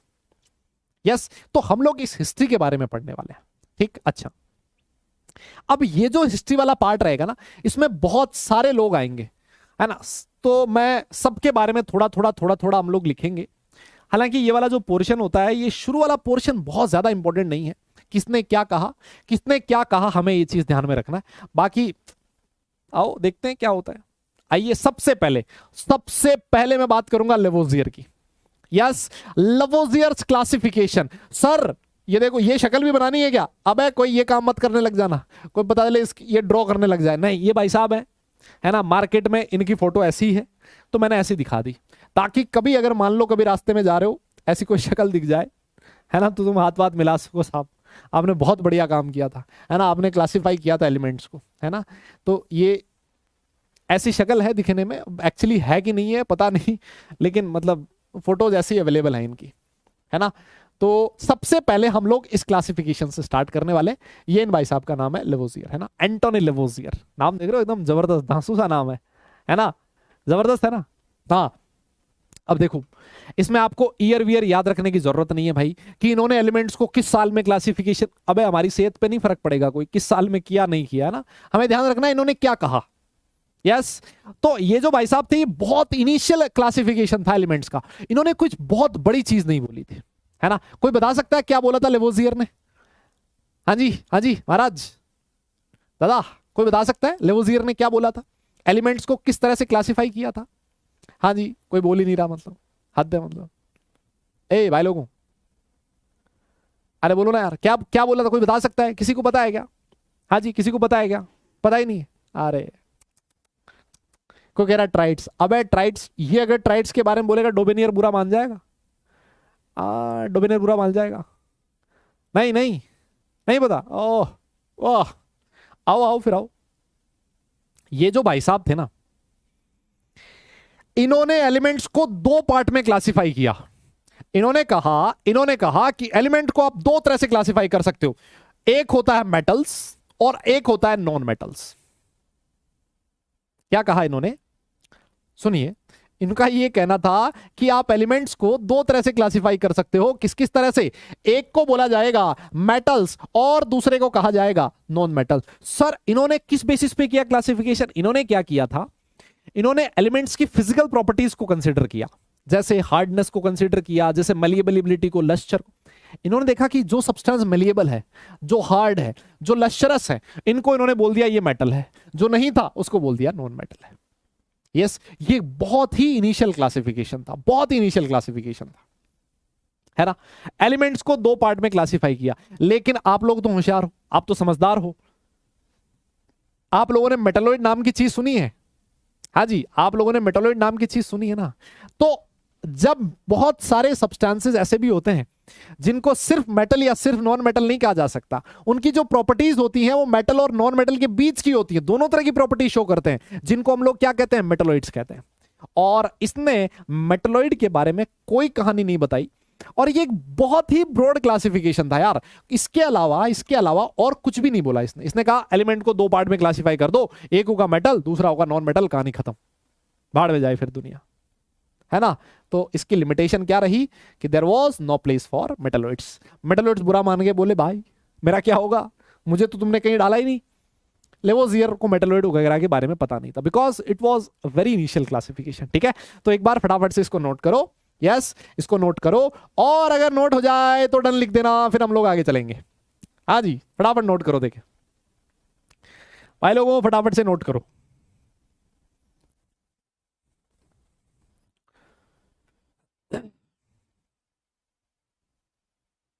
अभी डाउट लेंगे आपके थोड़ी देर में ना, है ना, थोड़ी देर में डाउट ले लेंगे। अरे भाई साहब इतने सारे डाउट, अबे इतने डाउट क्यों पूछ लिए, अभी तो कुछ पढ़ाया नहीं मैंने, फिर भी इतने डाउट पूछ लिए, भगवान।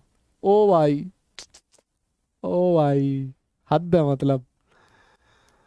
अरे यार, है हो गया,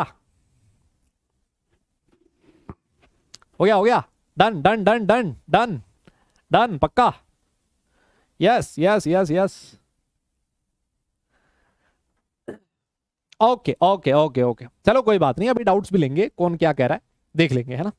आपकी बात भी सुनी जाएगी ना यार, लोकतंत्र है ये, लोकतंत्र में सबकी बात सुननी चाहिए। आओ फिर आगे चलते हैं, आओ फिर आगे चलते हैं। अब इसके बाद हम लोग बात करते हैं प्रोट्स क्लासिफिकेशन। देखो बहुत सारे लोग प्रोट्स बोलते हैं, बहुत सारे लोग प्राउड्स क्लासिफिकेशन बोलते हैं ना।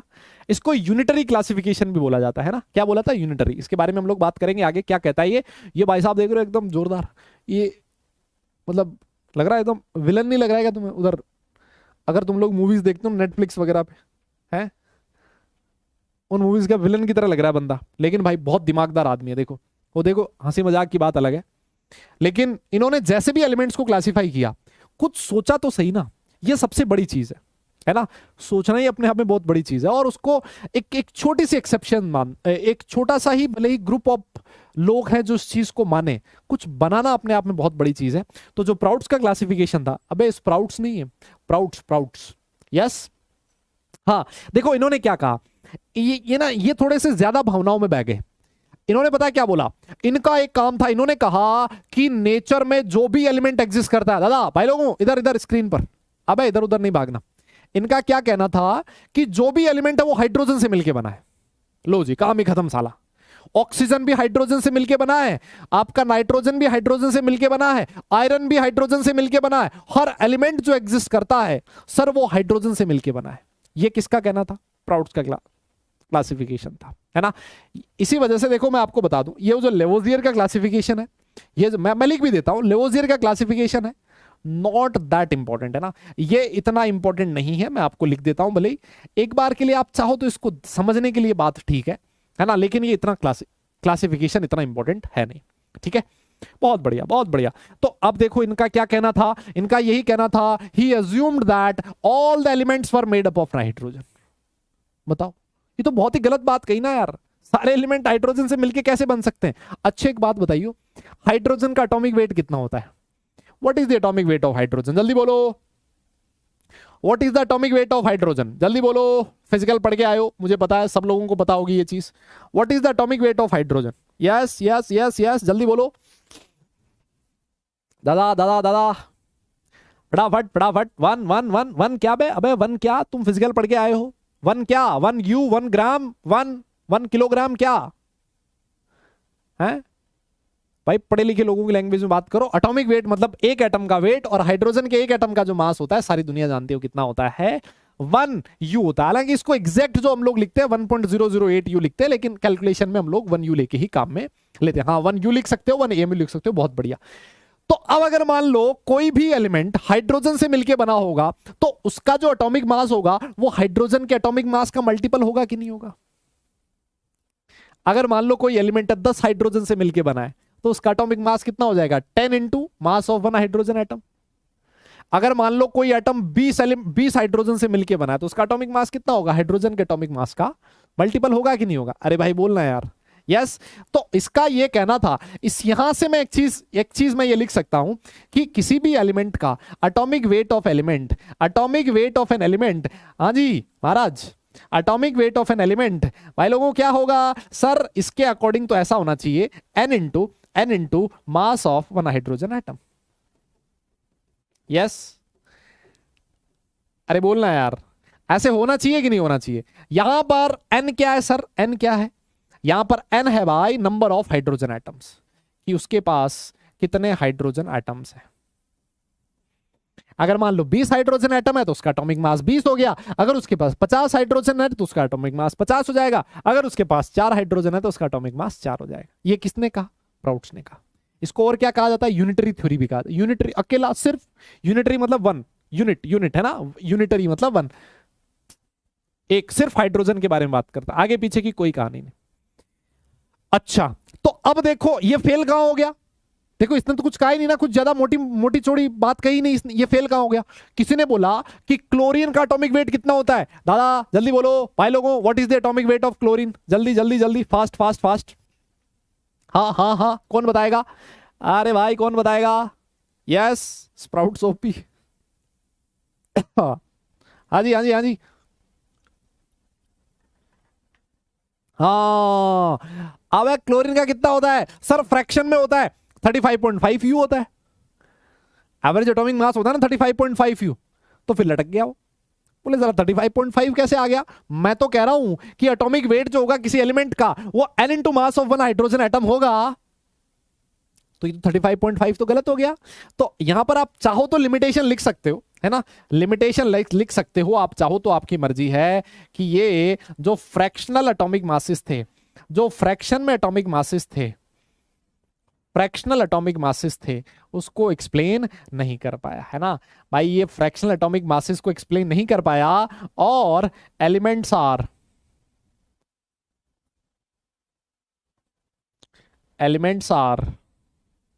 Not made up of hydrogen atom only, है ना। आगे जाके ये पता लगा, है ना, आगे जाके ये पता लगा कि ऐसा कुछ भी नहीं होता है, ऐसा कुछ भी नहीं होता है। एलिमेंट्स जो है वो हाइड्रोजन से मिलके नहीं बनते हैं, क्योंकि वो किससे मिलके बनते हैं? एटम। एटम में क्या क्या चीजें होती है? इलेक्ट्रॉन होता है, प्रोटॉन होता है, न्यूट्रॉन होता है, वो उससे मिलके बनता है। यस लेकिन ये तो कहना था कि हाइड्रोजन से मिलके बनता है, मतलब कहानी गड़बड़ होगी। सीधी सी बात ही है, सीधा सा आपको ये ध्यान में रखना है। यस दादा ये चीज समझ में आई? तो फटाफट से इसको नोट कर लो। फ्रैक्शनल एटॉमिक मासेस को ये नहीं समझा पाया, फ्रैक्शन में कैसे हो गया? हाइड्रोजन का तो 1 होता है, मल्टीपल होना चाहिए था। यस फ्रैक्शन को नहीं समझा पाया और बाद में पता लगा कि यार ये फालतू सी चीज थी, एटम जो होता है वो हाइड्रोजन से मिलके नहीं बनते, है ना। तो एक बार के लिए इसको फटाफट नोट करो, और अगर नोट हो जाए डन लिख देना, फिर हम लोग आगे चलेंगे। हाँ जी हाँ जी हाँ जी हाँ जी जल्दी फास्ट।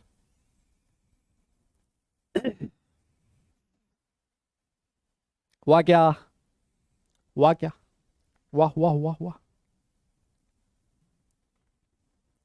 वाह वाह, डन डन डन, क्या बात।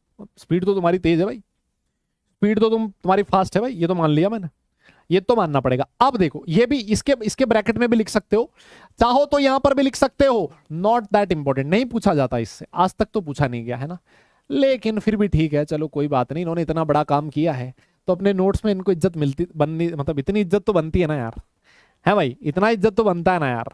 यस वेरी गुड, चलिए फिर आगे चलते हैं। इसके बाद कौन है? इसके बाद वो हैं जिनके बारे में शायद आपने पहले पढ़ रखा है, इनका नाम है डोबेनियर्स।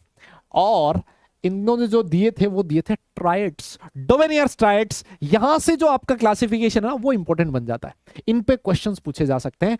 डोबेनियर्स ट्राइड्स, ये सबसे पहला क्लासिफिकेशन जो थोड़ा सा काम का था, एकदम बहुत ही शानदार, देखो एकदम हीरो की तरह लग रहा है, देख रहे हो, है ना, एकदम प्यारा सा।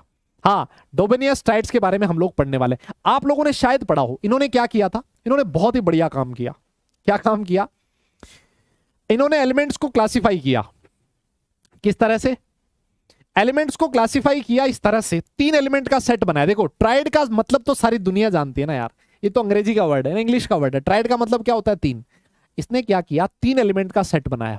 मान लो 3 एलिमेंट का सेट है ए बी सी, जिनकी प्रॉपर्टी सेम थी। यस, 3 सिमिलर प्रॉपर्टीज वाले एटम का सेट बनाया। और इन्होंने क्या कहा, ये कि जो बीच वाला एलिमेंट है ना, ये जो बीच वाला एलिमेंट है ना, इसका जो एटॉमिक मास है वो फर्स्ट और थर्ड के एटॉमिक मास का एवरेज था, अर्थमेटिक मीन था। अब क्योंकि आप लोग मैथ्स के स्टूडेंट हो, मैथ्स के बालक बालिकाएं हो, तो अर्थमेटिक मीन क्या होता है ये तो सारी दुनिया को पता है, आप लोगों को पता ही होगा। और भाई तुम्हारी मतलब इंटेलिजेंस के चर्चे बहुत दूर दूर तक है ना। मैं से सुना है कि भाई अर्जुना वाले जो बालक है ना, भाई क्या पढ़ते हैं, मतलब बहुत जबरदस्त है ना। तो इन्होंने क्या किया था, इन्होंने 3 एलिमेंट का सेट बनाया था। और ये जो 3 एलिमेंट थे, इनकी खास बात क्या थी कि जो बीच वाला एलिमेंट है इसका एटॉमिक मास फर्स्ट और थर्ड वाले के एटॉमिक मास का अर्थमेटिक मीन था। अब आप लोगों में से बोलेंगे बहुत सारे लोग, सर ये अफवाह कौन फैला रहा है कि हम लोग पढ़ने वाले लोग हैं? है भाई, ये अफवाह कहां से आ रही है? सर हमें नहीं पता था कि हमारे बारे में मार्केट में इतनी अच्छी न्यूज चल रही है क्या? है भाई, आ जाओ देखें, आइए देखें। तो देखो, यही चीज लिखी हुई है जो डोबेनियर ने बोली थी, मैंने आपके सामने स्क्रीन पे लिख दी है। इसको आप बढ़िया ढंग से अपने नोट्स में इंक्लूड कर सकते हो। क्या कहा? Dobereiner classified the elements into groups of 3 elements. अच्छा, 3 एलिमेंट है इसी वजह से ट्राइड बोला। बहुत बढ़िया, बहुत बढ़िया। With similar properties. भाई ऑब्वियस ही बात है, 3 एलिमेंट को अगर वो क्लासिफाई कर रहा है, इसका मतलब उनकी जो प्रॉपर्टीज रही होंगी, क्या रही होंगी सर? सेम प्रॉपर्टीज रही होंगी। In such a manner so that the atomic weight of middle element was the arithmetic mean of the other 2। Middle element का जो वो था एटॉमिक मास था, एटॉमिक वेट था, वो फर्स्ट और थर्ड के एटॉमिक मास का अरिथमेटिक मीन था। आप चाहो तो एवरेज बोल सकते हो। एवरेज कैसे निकालते हो? फर्स्ट और थर्ड के एटॉमिक मास को जोड़ के 2 से डिवाइड कर देना, वो आपको एटॉमिक मास वो मिल जाएगा तुम्हें, क्या? Arithmetic mean. Yes yes yes, हाँ जी हाँ जी हाँ जी। नोट कीजिए इसको फटाफट से। 2 लाइन लिखिए आपके सामने, फटाफट नोट कर लो, और जैसे ही नोट हो जाए डन लिख देना, फिर आगे चलेंगे। हाँ जी हाँ जी हाँ जी हाँ जी। हाँ यस अभी एग्जांपल देंगे ना। अबे यार एग्जांपल देंगे ना यार, क्या बात कर रहे हो? वैसे थोड़ा रुको तो सही, सारे एग्जांपल देंगे। अभी देखो अगली स्लाइड पे एग्जांपल ही है, अगली स्लाइड पे एग्जांपल ही है भाई लोगों। हाँ देखो, मैं आपको बता दूं, आज वाली जो क्लास है और अगली वाली क्लास का भी थोड़ा सा जो पोर्शन है ना, वो क्लासिफिकेशन में चलेगा यार, कोई दिक्कत नहीं है ना। मैं शुरू वाला पोर्शन अभी से स्टार्ट कर रहा हूं, तो शुरू में मैं धीरे धीरे चलना चाहता हूं, है ना। और वैसे शुरू में ही नहीं, मैं पूरा आराम से ही चलूंगा, है ना, बहुत आराम से चलेंगे हम लोग। इनऑर्गेनिक केमिस्ट्री बहुत आसान है, मैं हमेशा बोलता हूं, है ना, और सब कुछ बढ़िया ढंग से समझ में आएगा। मैं चाहता हूं आप नोट्स बना लो अच्छे से, है ना। अभी आप लोगों की हो सकता है स्पीड इतनी ना हो, धीरे धीरे मेरे साथ स्पीड बन जाएगी आप लोगों की, फिर फटाफट कर लेंगे। Yes yes yes. 3D model, अच्छा 3D मॉडल में क्या डोबेनियर की शक्ल देखोगे क्या 3D में? अभी 3D मॉडल में है क्या चीज? हाँ जी, आओ आओ आओ आओ आओ आओ, ये रहा देखो, आपके सामने कुछ ट्राइड्स लिखे गए हैं, आपके सामने कुछ ट्राइड्स लिखे गए हैं। देखिए, सबसे पहला जो उसने ट्राइड बनाया था वो था, सबसे पहला जो ट्राइड बनाया था वो था लिथियम, सोडियम और पोटेशियम। सबसे पहला ट्राइड ये था।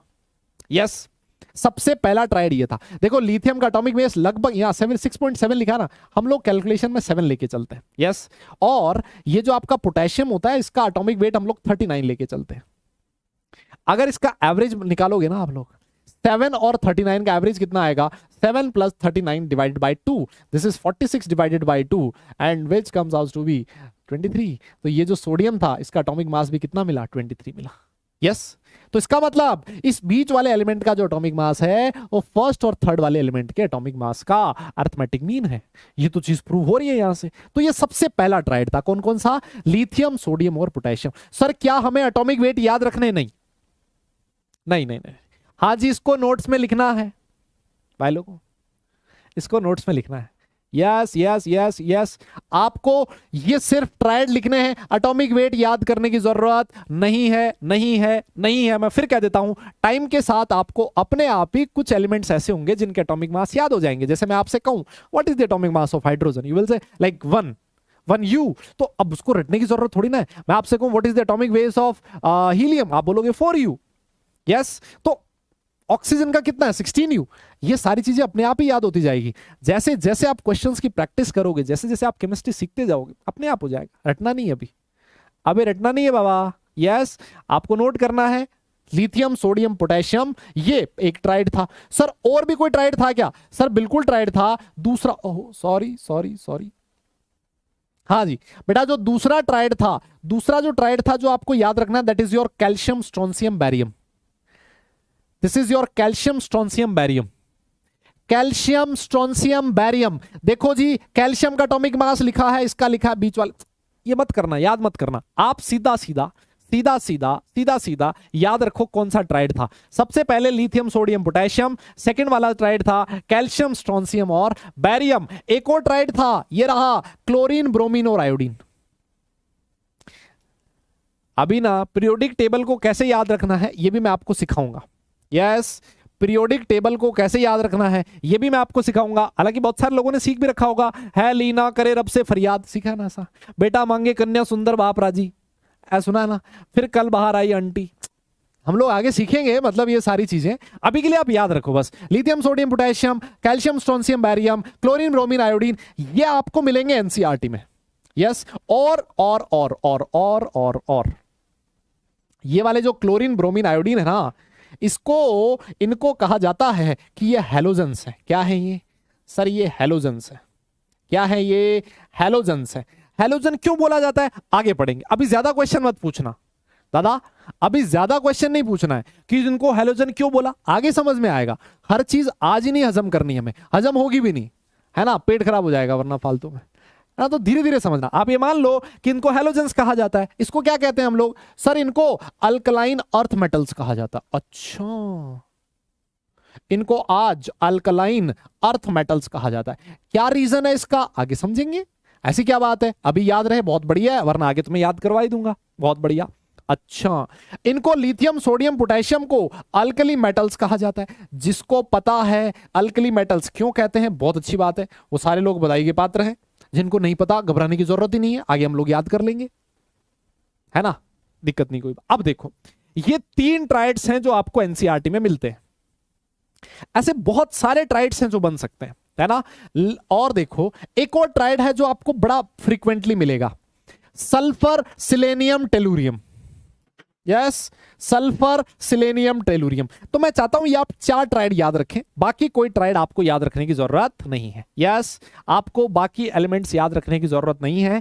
ज्यादातर जो क्वेश्चंस आते हैं lithium sodium potassium, calcium strontium barium, chlorine bromine iodine पे आते हैं। आप चाहो तो एडिशनल एक और ट्राइड याद रख लो, सल्फर सिलेनियम टेलुरियम, है ना, ओल्ड स्टाइल से टीपो, है ना, वहां तक आता है। यस यस यस, हाँ जी हाँ जी हाँ जी, ये वाले 4 ट्राइड्स हैं बेटा, 4 ट्राइड्स हैं। फटाफट नाम नोट कर लो भाई लोगों, फटाफट से नोट करो। और अगर नोट हो जाए तो डन लिख दो, फिर हम लोग आगे चलेंगे। फिर डन लिख दो, फिर आगे चलेंगे। हाँ जी हाँ जी हाँ जी हाँ जी, फटाफट फटाफट नोट करो। हाँ हाँ हाँ हाँ, नोट कर लेना, अगर डन लिख देना, अगर हो जाए तो फिर आगे चलेंगे। डोबेनियर ट्राइड्स, है ना। देखो मेरे साथ बोलो कौन कौन से ट्राइड्स हैं। सर सबसे पहला ट्राइड है lithium sodium potassium. Inorganic chemistry ना पढ़ने का यही तरीका है, जोर जोर से चिल्लाओ, साला रूम में बैठे हो, है ना, घर वाले आगे पूछ लें भाई क्या हो गया, पागल हो गया, क्या कर रहा है ऐसे, है ना। कैसे याद करना, आंख बंद करी, नोट्स को बंद किया, आप लोग क्लास हो गई, नोट्स बंद किया। 3 ट्राइड थे, कौन कौन से, कि lithium sodium potassium, calcium barium strontium, और तीसरा क्लोरीन ब्रोमीन आयोडीन, है ना। एक एडिशनल भी था, कौन सा, सल्फर सिलेनियम टेलुरियम। ऐसे याद करो, है ना, कॉपी बंद करके रिवाइज करो तो आपको आपकी इनऑर्गेनिक केमिस्ट्री बढ़िया ढंग से याद हो जाएगी। यस यस यस, ठीक है, डन डन डन, पक्का पक्का। अच्छा, एक चीज देखो मैं आपको एडिशनल और बता देता हूं इस वाले पार्ट में, एडिशनल एक और मैं और बता देता हूं कि अगर मैं तुमसे पूछूं what is the atomic weight of lithium, what is the atomic weight of lithium, कितना बोलोगे? हाँ जी, what is the atomic weight of atomic number of lithium, sorry, what is the atomic number of lithium? हाँ जी हाँ जी हाँ जी दादा, what is the atomic weight of lithium? Sir आप कहोगे हाइड्रोजन हीलियम लिथियम 3 होता है एटॉमिक नंबर, बहुत बढ़िया बात है। What is the atomic wait, atomic number of sodium? Sir sodium का एटॉमिक नंबर होता है सर 11, 11। और what is atomic number of potassium? Sir ये होता है 19। यस यस यस, अच्छा वेरी गुड। अच्छा अब एक चीज और नोटिस करो, एक बहुत ही प्यारी चीज आपको नोटिस मैं करवाना चाहता हूं, वो ये है कि अगर आप इन दोनों एटॉमिक नंबर के बीच गैप देखोगे, कितने का डिफरेंस है? 8 का। 3 से 11 8 का डिफरेंस है। अरे हाँ ना बोलना है यार। यस। और देख 11 से 19 इसके बीच भी कितने का गैप है? 8 का। तो ऐसा कहा जाता है, कैसा कहा जाता है? ऐसा कहा जाता है कि जो लोग डोबेनियर स्ट्राइड्स बनाते हैं, जो एलिमेंट्स डोबेनियर स्ट्राइड्स बनाते हैं, उनमें ये जो एटॉमिक नंबर का गैप है ये सेम होना चाहिए। ये जो एटॉमिक नंबर का डिफरेंस है ये सेम होना चाहिए। ये जरूरी नहीं है कि डिफरेंस 8 ही हो, ये डिफरेंस 18-18 हो सकता है, ये डिफरेंस 8-8 हो सकता है, ये डिफरेंस 32-32 हो सकता है, लेकिन the difference of atomic number should be same. अगर ऐसा है तभी वो डोबेनियर स्ट्राइड्स को फॉलो करेगा, ऐसा कहा जाता है। यस यस यस, क्या मेरी बात समझ में आई आपको? हाँ जी हाँ जी हाँ जी, यस। अरे बोलो ना यार। This is the additional information. मान लो भाई ये तो आपने याद कर रखे हैं, ये तो आपने याद कर रखे हैं। कोई शाना बन जाए ज्यादा, आपको एक ऐसा क्वेश्चन दे दे जो आपको याद नहीं कर रखा आपने, और आपसे पूछे कि बताओ कौन सा जो ट्राइड है ये डोबेनियर का ट्राइड है, 3 एलिमेंट दे दे, बोले बताओ कौन सा डोबेनियर का ट्राइड। आपको सीधा सा एक काम करना है, आपको सीधा सा एक काम करना है, एटॉमिक नंबर देखना है। अगर एटॉमिक नंबर का डिफरेंस सेम है इसका मतलब वो ट्राइड बना सकता है ना? ठीक है, समझ गए ना बात को? यस यस यस, कोई दिक्कत? कोई दिक्कत? हाँ जी हाँ जी हाँ जी हाँ जी, है ना? कोई दिक्कत नहीं है। अब इनके एटॉमिक नंबर क्योंकि अभी हमें पता नहीं है, आगे चल के हम लोग सबके एटॉमिक नंबर कैलकुलेट करना सीखेंगे कि कैसे कोई रैंडम एटॉमिक नंबर हम लोग बड़े आराम से फाइंड कर सकते हैं। बहुत आसान होगा, बहुत ईजी है ना? ये चीज आप लोग ध्यान रख सकते हो। मेरी बात समझ में आ गई? यस हाँ जी, आगे चले दादा। यस चलो जी, बहुत बढ़िया बहुत बढ़िया बहुत बढ़िया, आगे आओ आगे आओ।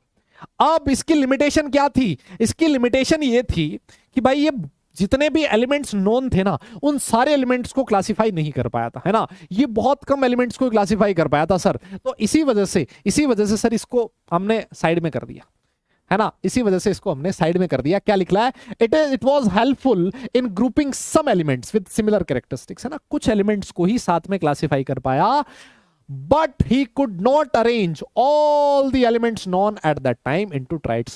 उस समय जितने भी एलिमेंट्स नोन थे उन सारे के सारे एलिमेंट्स को क्लासिफाई नहीं कर पाया, ये इसकी सबसे बड़ी दिक्कत थी, है ना? अब अगर सारे एलिमेंट क्लासिफाई नहीं हो पा रहे तो यार फिर हम लोग तो क्यों पढ़े इसको, है ना? फिर हम लोग क्यों पढ़े इसको, है ना? ओह यस, हो गया बेटा? अरे समझ में आ गया बात? ये नोट कर लिया क्या तुम लोगों ने?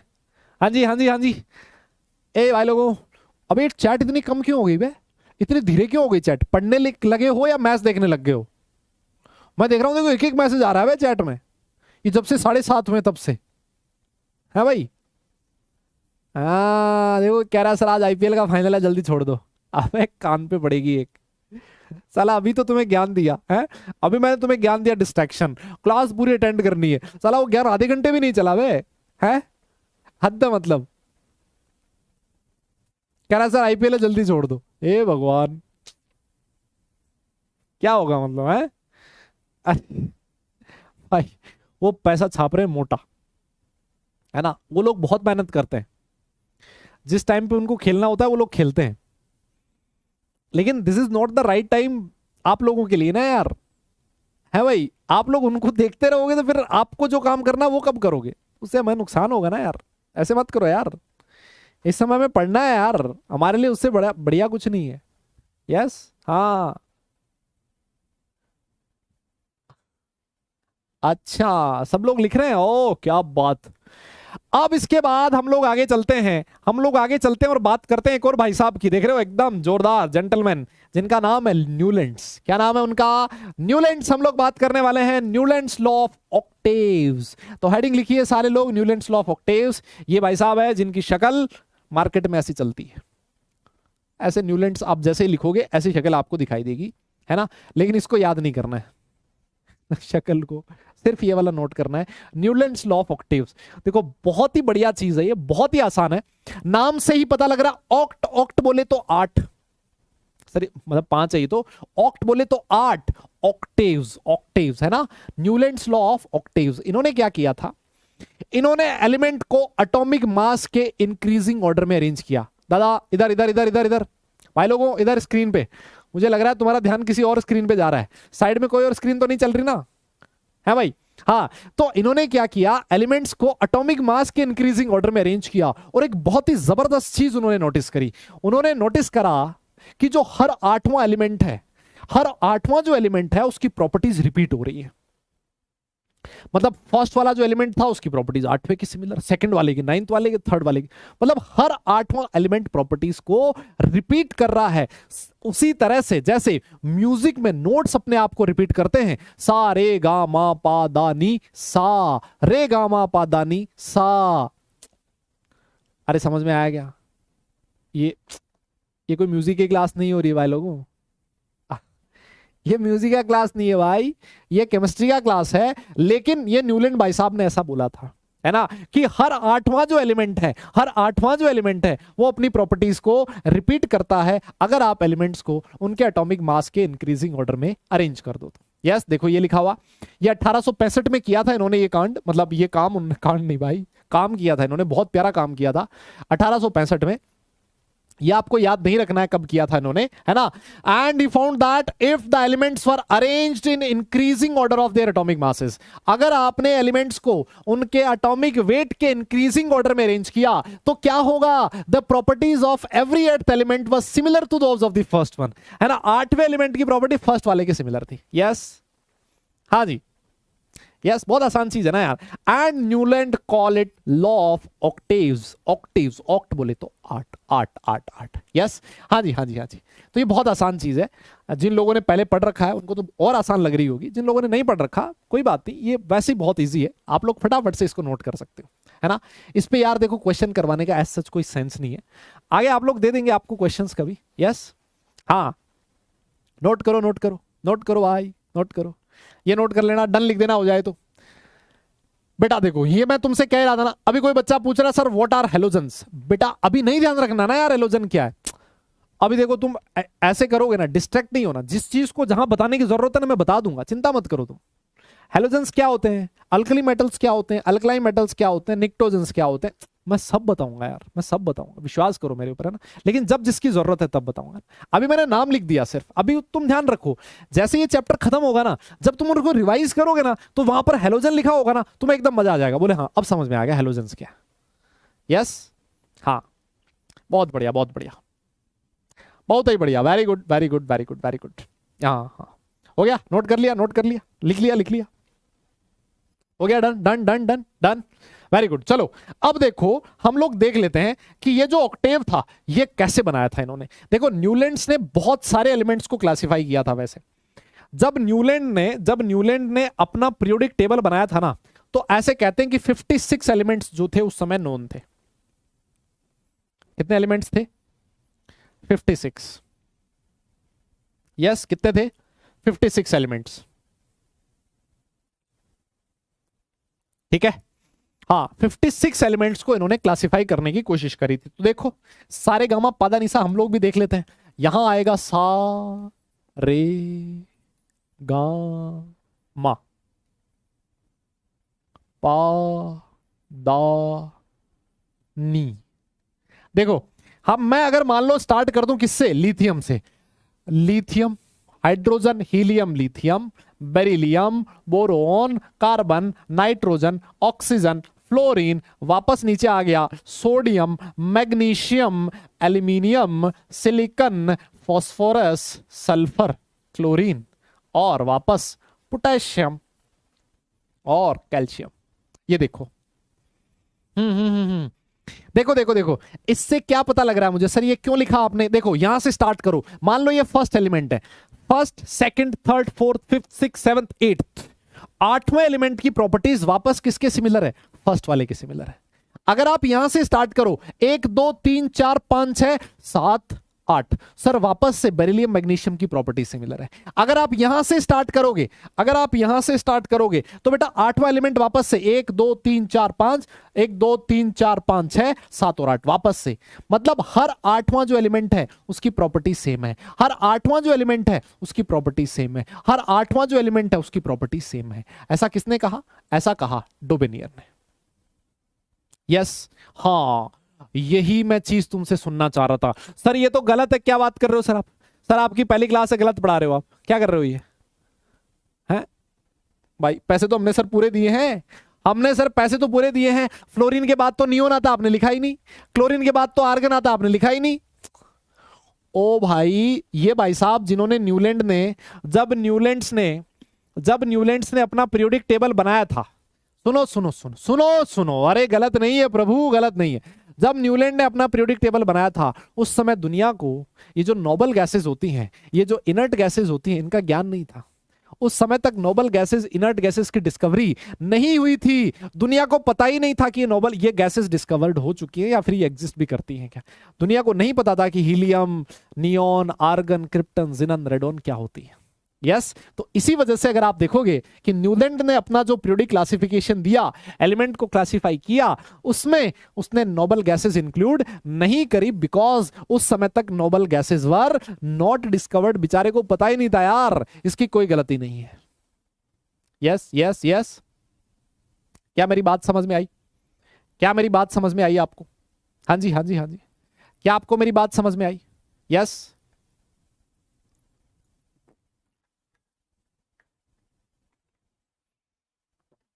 बहुत बढ़िया। ये नोट करना है, ये वाली चीज नोट करनी है। सर ये तो आपने सिर्फ 20, ये अरे भाई कैल्शियम कितना होता है? कैल्शियम का एटॉमिक नंबर 20 होता है। सर आपने तो सिर्फ और सिर्फ 20 तक ही लिखा है। हाँ, अभी आपको जो याद होना चाहिए ना, जो पता होना चाहिए, वो 20 तारा ही है। क्यों? क्योंकि अभी मैं आपको थोड़ी देर में लिखवाऊंगा, कि जो न्यूलैंड्स का लॉ था, ये सिर्फ और सिर्फ 20 एलिमेंट तक ही एप्लीकेबल था। इसके बाद न्यूलैंड भाई साहब का जो लॉ था ना, उसके चितड़े उड़ गए, उसके बाद ये लॉ एप्लीकेबल नहीं हो पा रहा था। ठीक है, तो हमें सिर्फ ये वाला ध्यान रखना है।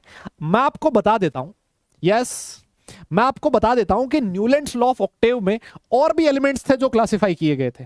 वो ये वाले हैं, वो ये वाले हैं, है ना, वो ये वाले देखो।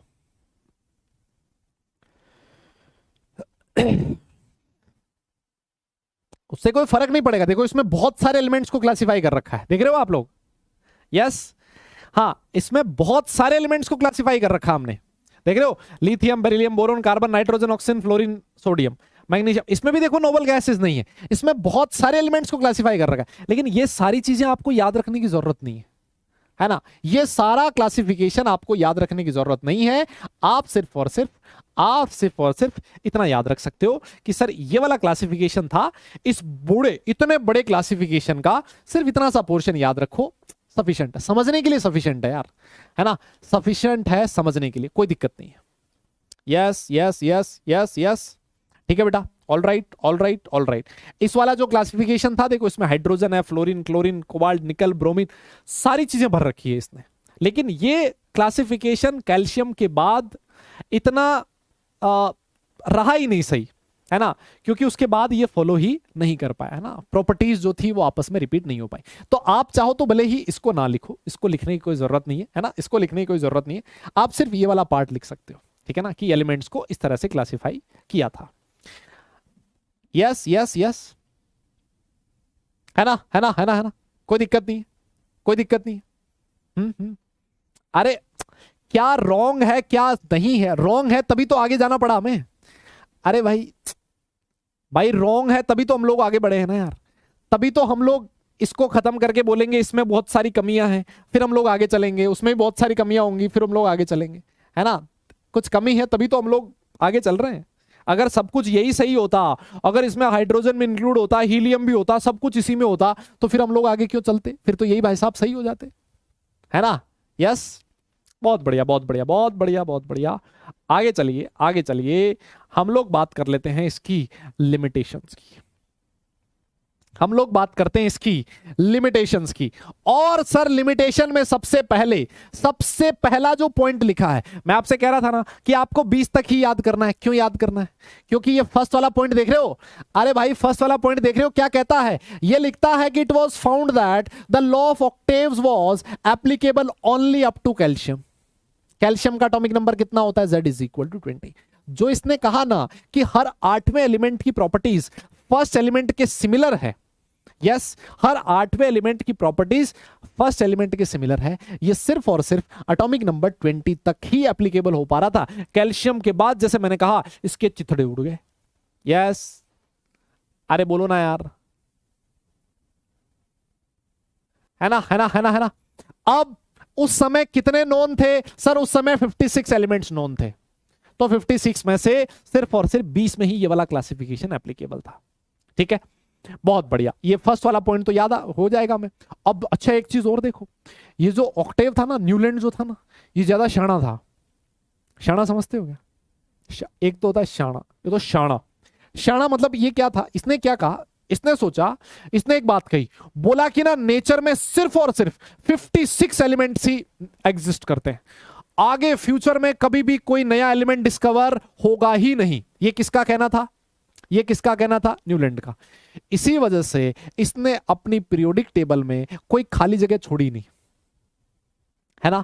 इसने अपनी पीरियोडिक टेबल में कोई वैकेंट स्पेस नहीं छोड़ा। तो जब नोबल गैसेस डिस्कवर हुई, मान लो नोबल गैसेस जब डिस्कवर हुई, तो किसी ने पूछा इससे कि भाई एक बात बता, मैं हीलियम को कहां रखूं? वो शक्ल देखने लग गया उसकी, बोले यार बात तो सही है तेरी, समझ नहीं आ रहा कहां रखे। फिर मान लो नियोन डिस्कवर हुई कभी, फिर किसी ने पूछा न्यूलैंड भाई बता मैं नियोन को कहां रखूं? गायब, आज तक गायब है न्यूलैंड, है ना। जब न्यूलैंड ने सबसे पहले ये लॉ बताया था, लोगों ने बहुत फूलमाला पहना के उसका स्वागत किया, है ना। जहां जहां वो गया शहरों में बहुत उसका स्वागत किया गया, बोले यार क्या आपने लॉ दिया। और जैसे उसकी लिमिटेशन आई, नोबल गैसेस डिस्कवर हुई, वो नोबल गैसेस को अपनी पीरियोडिक टेबल में जगह नहीं दे पाया, फिर गायब हो गया न्यूलैंड, है ना। दुनिया ढूंढ रही है उसको आज भी, हाँ आज तक नहीं मिला वो। ऐसे ही होता है भाई, है ना। तो देखो यही चीज इसने लिखी है, यही चीज आगे लिखी है कि when several new elements were discovered, जब नए एलिमेंट्स डिस्कवर हुए तो whose properties did not fit into the law of octaves, उनकी प्रॉपर्टीज जो थी वो लॉ ऑफ ऑक्टेव में फिट नहीं हो रही थी, है ना। उसको वो इंक्लूड ही नहीं कर पाया, क्योंकि इसने जो अपनी पीरियोडिक टेबल बनाई थी ये मानते हुए बनाई थी कि नेचर में सिर्फ और सिर्फ 56 एलिमेंट एग्जिस्ट करते हैं, आगे फ्यूचर में कभी नए एलिमेंट डिस्कवर होंगे ही नहीं। जब नए एलिमेंट डिस्कवर नहीं होंगे तो इसने अपने पीरियोडिक टेबल में जगह नहीं रखी, और जब जगह नहीं रखी तो ये इसके आगे जाके बहुत बड़ी कमी बन गई। यस यस यस, ठीक है ना। और देखो एक चीज और देखो, ये भाई साहब है ना, उसने क्या किया, in order to fit element into इस टेबल, अपनी बात को सही बनाने के लिए, अपनी बात को सही बनाने के लिए पता है इसने क्या किया, Newland adjusted 2 element in the same slot. देखो आपको ये जो टेबल दिख रही है ना, इसने क्या किया, एक ही जगह पर 2 एलिमेंट घुसा दिए। बताओ, एक ही जगह पर 2 एलिमेंट घुसा दिए, देख रहे हो भाई। अगर आप एलिमेंट को उनके एटॉमिक मास के इंक्रीजिंग ऑर्डर में अरेंज कर रहे हो, तो भाई ये तो अनपढ़ आदमी को भी पता है, अनपढ़ आदमी को भी पता है कि यहां पर क्या आएगा। यस यहां पर क्या आएगा, एक ही एलिमेंट आना चाहिए ना यार भाई, एक पोजीशन पे एक एलिमेंट आना चाहिए। अबे टाइम का क्यों बोल रहे हो तुम लोग? टाइम तो 8 बजे तक है ना क्लास भाई लोगों, टाइम 8 बजे तक नहीं है क्या क्लास? मैं ज्यादा लंबा ले रहा हूं क्या? जहां तक मुझे पता है टाइम 8 बजे तक है क्लास, दादा। हाँ हाँ हाँ यार, मुझे तो 8 बजे तक बोला गया, तुम क्यों बोल रहे हो टाइम का? हाँ 6:15 से लेके 8 बजे तक ही तो है क्लास। ए भाई क्या बे, मजे ले रहे हो क्या मेरे? हैं? अबे मजे ले रहे हो क्या मेरे? ऐसे काम मत करो, पहली क्लास है मतलब बताओ, तुम मेहमानों के साथ ऐसा करते हो क्या? हैं? भाई ऐसा काम करते हो क्या तुम लोग? हद है यार, मतलब मुझे लगा साला मैं ज्यादा टाइम ले रहा हूं, 7:45 तक है क्लास, मुझे ये डाउट हुआ। अभी मैं चेक किया, मुझे याद था 8 बजे तक का क्लास है। अबे ये मत करो यार, मतलब तुम तो पहली क्लास से चालू हो गए मतलब। हाँ ये स्पैम मत किया करो ना यार, पढ़ाने का। देखो टीचर जब पढ़ा रहा हो ना एकदम फ्लो में, एकदम मस्त मान लो पढ़ा रहा है टीचर, और बीच में जब स्पैम करता है ना कोई, तो उसका ध्यान जाता है टीचर का वहां पर बार बार, क्योंकि सामने स्क्रीन लगी हुई है ना। और आपके सेंटिमेंट्स का पता लगता है हमें, उस स्क्रीन पे जो आप लिखते हो उससे पता लगता है ना क्लास का माहौल क्या है। अब मान लो बहुत सारे लोग स्पैम कर दें, तो उससे ना टीचर का ध्यान डाइवर्ट होता है, और वो जिस एनर्जी से, जिस एंथुजियाज्म से वो पढ़ाना चाहता है ना, वो कंसंट्रेशन से वो नहीं पढ़ा पाता। भाई नुकसान तो तुम्हें ही होना है ना उसका, नहीं क्या? और मैं नहीं चाहता कि तुम्हारा बिल्कुल भी नुकसान हो, बिल्कुल भी नहीं चाहता मैं। हाँ आओ फिर आओ। हाँ तो देखो इसने क्या गलती करी, इसने ये गलती करी कि भैया दो एलिमेंट को एक ही जगह पर एक ही स्लॉट में फिट कर दिया, है ना। और तो और इसने कितना बड़ा गुनाह किया है कि इसने क्लोरीन के साथ निकल और कोबाल्ट को रख दिया। ये फ्लोरीन, क्लोरीन, ब्रोमीन, ये होते हैं नॉन मेटल्स, ये है बेचारा मेटल। और मेटल और नॉन मेटल की प्रॉपर्टीज कब से सिमिलर होने लग गई भाई, कब से सिमिलर होने लगी। पहली गलती तो ये करी कि एक ही स्लॉट में दो एलिमेंट डाल दिए, और दूसरी गलती ये करी कि इन दो एलिमेंट को ऐसे ग्रुप में डाल दिया जिनकी प्रॉपर्टीज इसके सिमिलर नहीं थी। कांड किया इसने, बहुत मोटा, बहुत बड़ा। यस आओ देखो क्या कहता है। इन ऑर्डर टू फिट, अपने ईगो को सेटिस्फाई करने के लिए, Newland adjusted two elements in the same slot but also put some unlike elements under the same note. Unlike element को भी एक ही जगह पर डाल दिया। जैसे यहां पर कोबाल्ट और निकल है, ये मेटल्स हैं, इनको फ्लोरीन, क्लोरीन, ब्रोमीन के साथ डाल दिया जो कि नॉन मेटल्स हैं, जिनकी प्रॉपर्टीज कभी भी सिमिलर नहीं हो सकती। मेरी बात समझ में आ गई क्या दादा? एक बार फटाफट से बोलो, क्या यहां तक कोई दिक्कत है आप लोगों को? अगर सब कुछ समझ में आया तो एक बार थम्स अप करो। अगर सब कुछ समझ में आया तो एक बार थम्स अप करो। हाँ जी, हाँ जी, फटाफट। हाँ जी, हाँ जी, हाँ जी, फटाफट। यस यस, फटाफट थम्स अप चाहता हूं मैं सब लोगों से कि सर एकदम जोरदार समझ में आ रहा है, सब बढ़िया समझ में आया है। फिर आगे चलेंगे, फिर आगे चलेंगे बेटा। फिर एक और पढ़ेंगे क्लासिफिकेशन, और फिर आपकी क्लास छोड़ देंगे। एक क्लासिफिकेशन और करेंगे भाई, और फिर आपको छोड़ देंगे।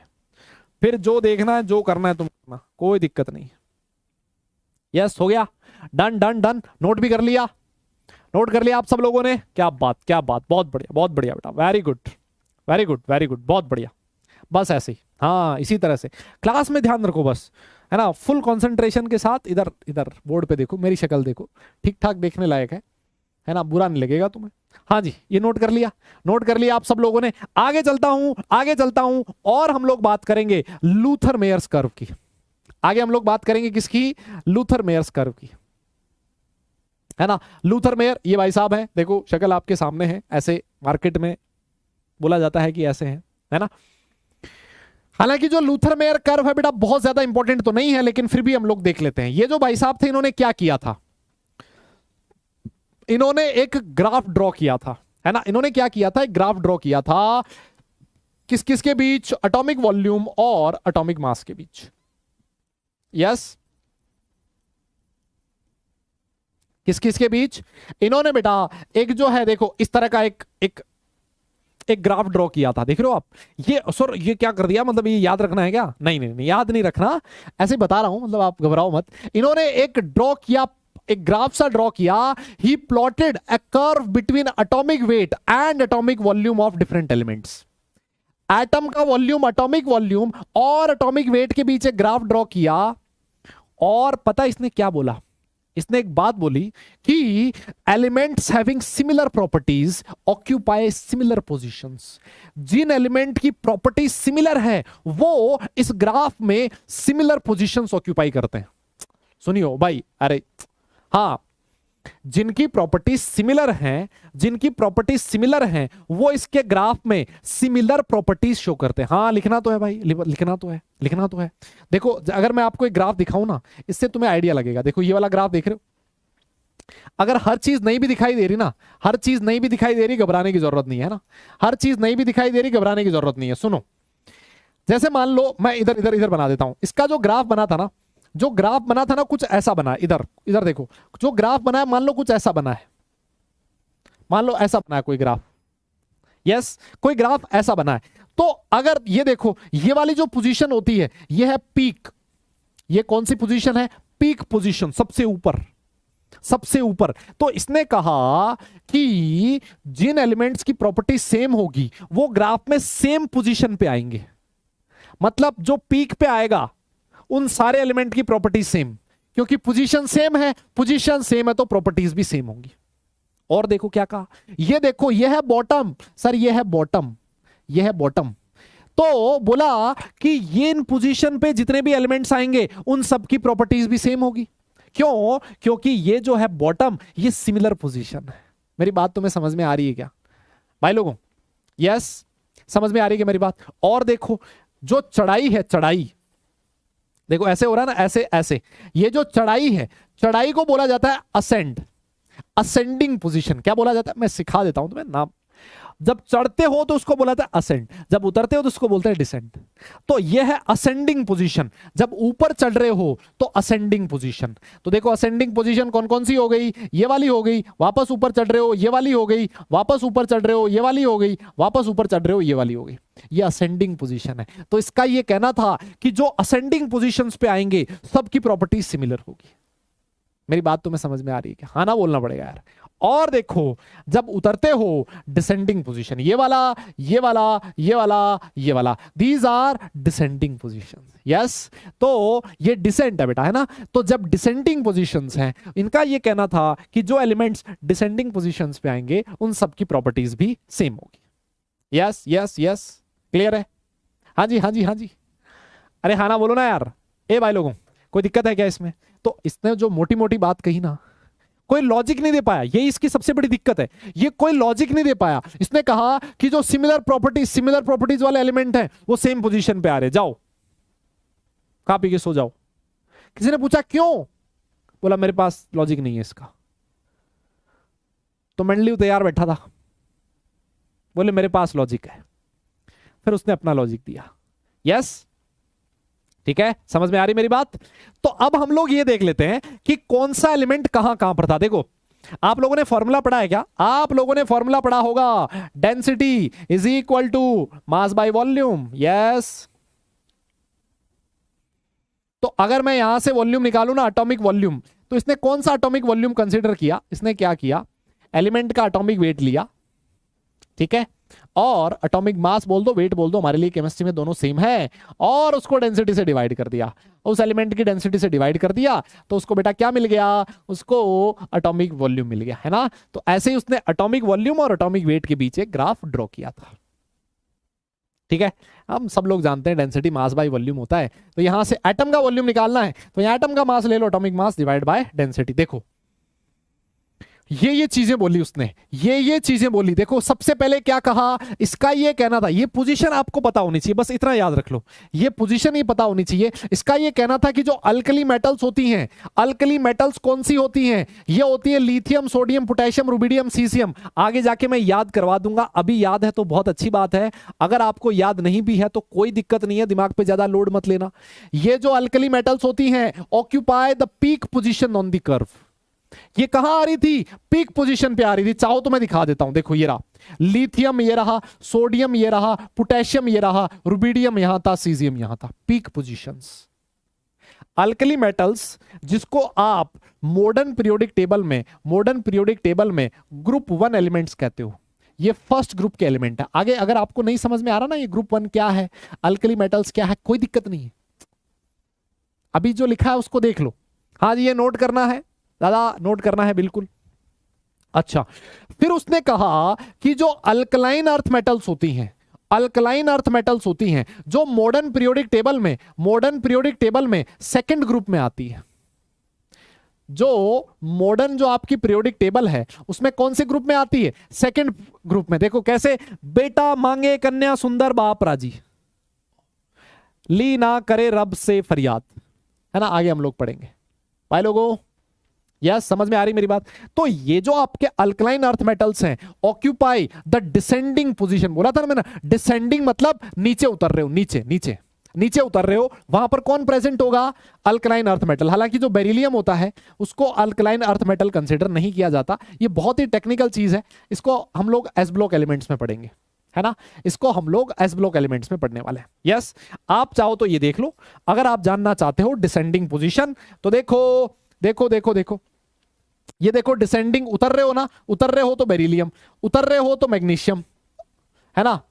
और देखो बेटा मांगे कार, ये रहा कार, कार, सुंदर। देखो डिसेंडिंग है ना, ऊपर चढ़ने के बाद नीचे उतर रहे हो, ऊपर चढ़ने के बाद नीचे उतर रहे हो, ये देख रहे हो डिसेंडिंग देख रहे हो। और यहां देखो डिसेंडिंग देख रहे हो, बाप बैरियम। दादा समझ में आ रहा ना यार बात? अरे बस 2 मिनट का है। ए भाई अरे ये ड्रॉ नहीं करना है, इसको ड्रॉ नहीं करना है, हाँ इसको ड्रॉ करने की जरूरत नहीं, आप तो बस ये ध्यान रखो। आगे देखो, कहता है कि जो हेलोजेंस होते हैं, हेलोजेंस होते हैं, हेलोजेंस, यहां पर एक टर्म लिखी है मोस्ट इलेक्ट्रोनेगेटिव। इलेक्ट्रोनेगेटिव का मतलब इसी चैप्टर में आगे समझ में आएगा, है ना। ये जो हेलोजेंस होते हैं, fluorine, chlorine, bromine, iodine, occupy the ascending position. Ascending मतलब ऊपर चढ़ रहे हो। ये एग्जांपल दिया इसने, ये एग्जांपल दिया इसने कि ये वाले एलिमेंट यहां आ रहे हैं, ये वाले एलिमेंट यहां आ रहे हैं, ये वाले एलिमेंट यहां आ रहे हैं ना। तो यही चीज आपको ध्यान में रखनी है। ये देखो, आप अगर अपने ग्राफ में देखना चाहते हो अगर ग्राफ में देखना, चढ़ रहे हो फ्लोरीन आ गया, चढ़ रहे हो क्लोरीन आ गया, चढ़ रहे हो ब्रोमीन आ गया, चढ़ रहे हो आयोडीन आ गया। ये जो आपके हेलोजेंस होते हैं, फ्लोरीन, क्लोरीन, ब्रोमीन, आयोडीन, ये कहां प्रेजेंट होते हैं? सर ये चढ़ाई पे प्रेजेंट होते हैं। कहां प्रेजेंट होते हैं? चढ़ाई पे। और सबसे लास्ट में ट्रांजिशन मेटल्स। बेटा कुछ एलिमेंट्स ऐसे होते हैं, कुछ एलिमेंट्स ऐसे होते हैं जिनको ट्रांजिशन मेटल्स कहा जाता है, जो डी ब्लॉक के एलिमेंट्स होते हैं मॉडर्न पीरियोडिक टेबल में। अब क्योंकि हम लोगों ने मॉडर्न पीरियोडिक टेबल नहीं पढ़ी है अभी, तो अभी आपको ये समझ में नहीं आ रहा होगा कि डी ब्लॉक एलिमेंट किसको कहा जाता है। लेकिन जब मैं आपको अगली क्लास में मॉडर्न पीरियोडिक टेबल पढ़ाऊंगा तो आपको ये समझ में आ जाएगा। वो कहां पर प्रेजेंट होते हैं? Bottom part. जैसे आपका iron, scandium, magnesium, sorry iron हो गया, स्कैंडियम हो गया, टाइटेनियम हो गया, कोबाल्ट हो गया, निकल हो गया, जिंक हो गया, ये सारे के सारे होते हैं ट्रांजिशन मेटल्स। ये कहां प्रेजेंट होंगे? सर ये बॉटम पार्ट में आएंगे। देखो देखो देखो, ये देखो scandium, titanium, vanadium, chromium, Fe, Ni, Mn, Co, Cu, Zn, ये नीचे आ रहे हैं ना, bottom, bottom part of the curve. कहां आ रहे हैं बेटा? Bottom part of the curve. Yes दादा, आना बोलना पड़ेगा। यस तो आपको ये वाला जो चीज है ना, ये बनानी नहीं है। आपको सिर्फ ये वाली जो 3-4 चीजें लिखी हुई है ना, ये जो 3-4 चीजें लिखी हुई है वो ध्यान में रखनी है ना। 3-4 चीजें ध्यान में रखनी है। मेरे साथ वापस बोलो एक बार, मेरे साथ वापस बोलो। कौन कौन कहां आएगा? अल्कली मेटल कहां आएगा? सर अल्कली मेटल आएगा ऊपर पीक पे। अल्कलाइन अर्थ मेटल कहां आएगा? सर उतरते टाइम, डिसेंडिंग। सर हेलोजेंस कहां आएंगे? Fluorine, chlorine, bromine, iodine, sir चढ़ते टाइम। और ट्रांजिशन मेटल्स कहां आएंगे? सर बिल्कुल एकदम नीचे, बॉटम पे, बॉटम पे। यस यस यस यस, अरे बोलो। बहुत बढ़िया, बहुत बढ़िया। मुझे पता है टाइम हो चुका है। लास्ट स्लाइड आपके सामने है, लास्ट स्लाइड आपके सामने, आज की अंतिम स्लाइड आपके सामने है, अंतिम स्लाइड आपके सामने है। इसकी लिमिटेशन क्या थी?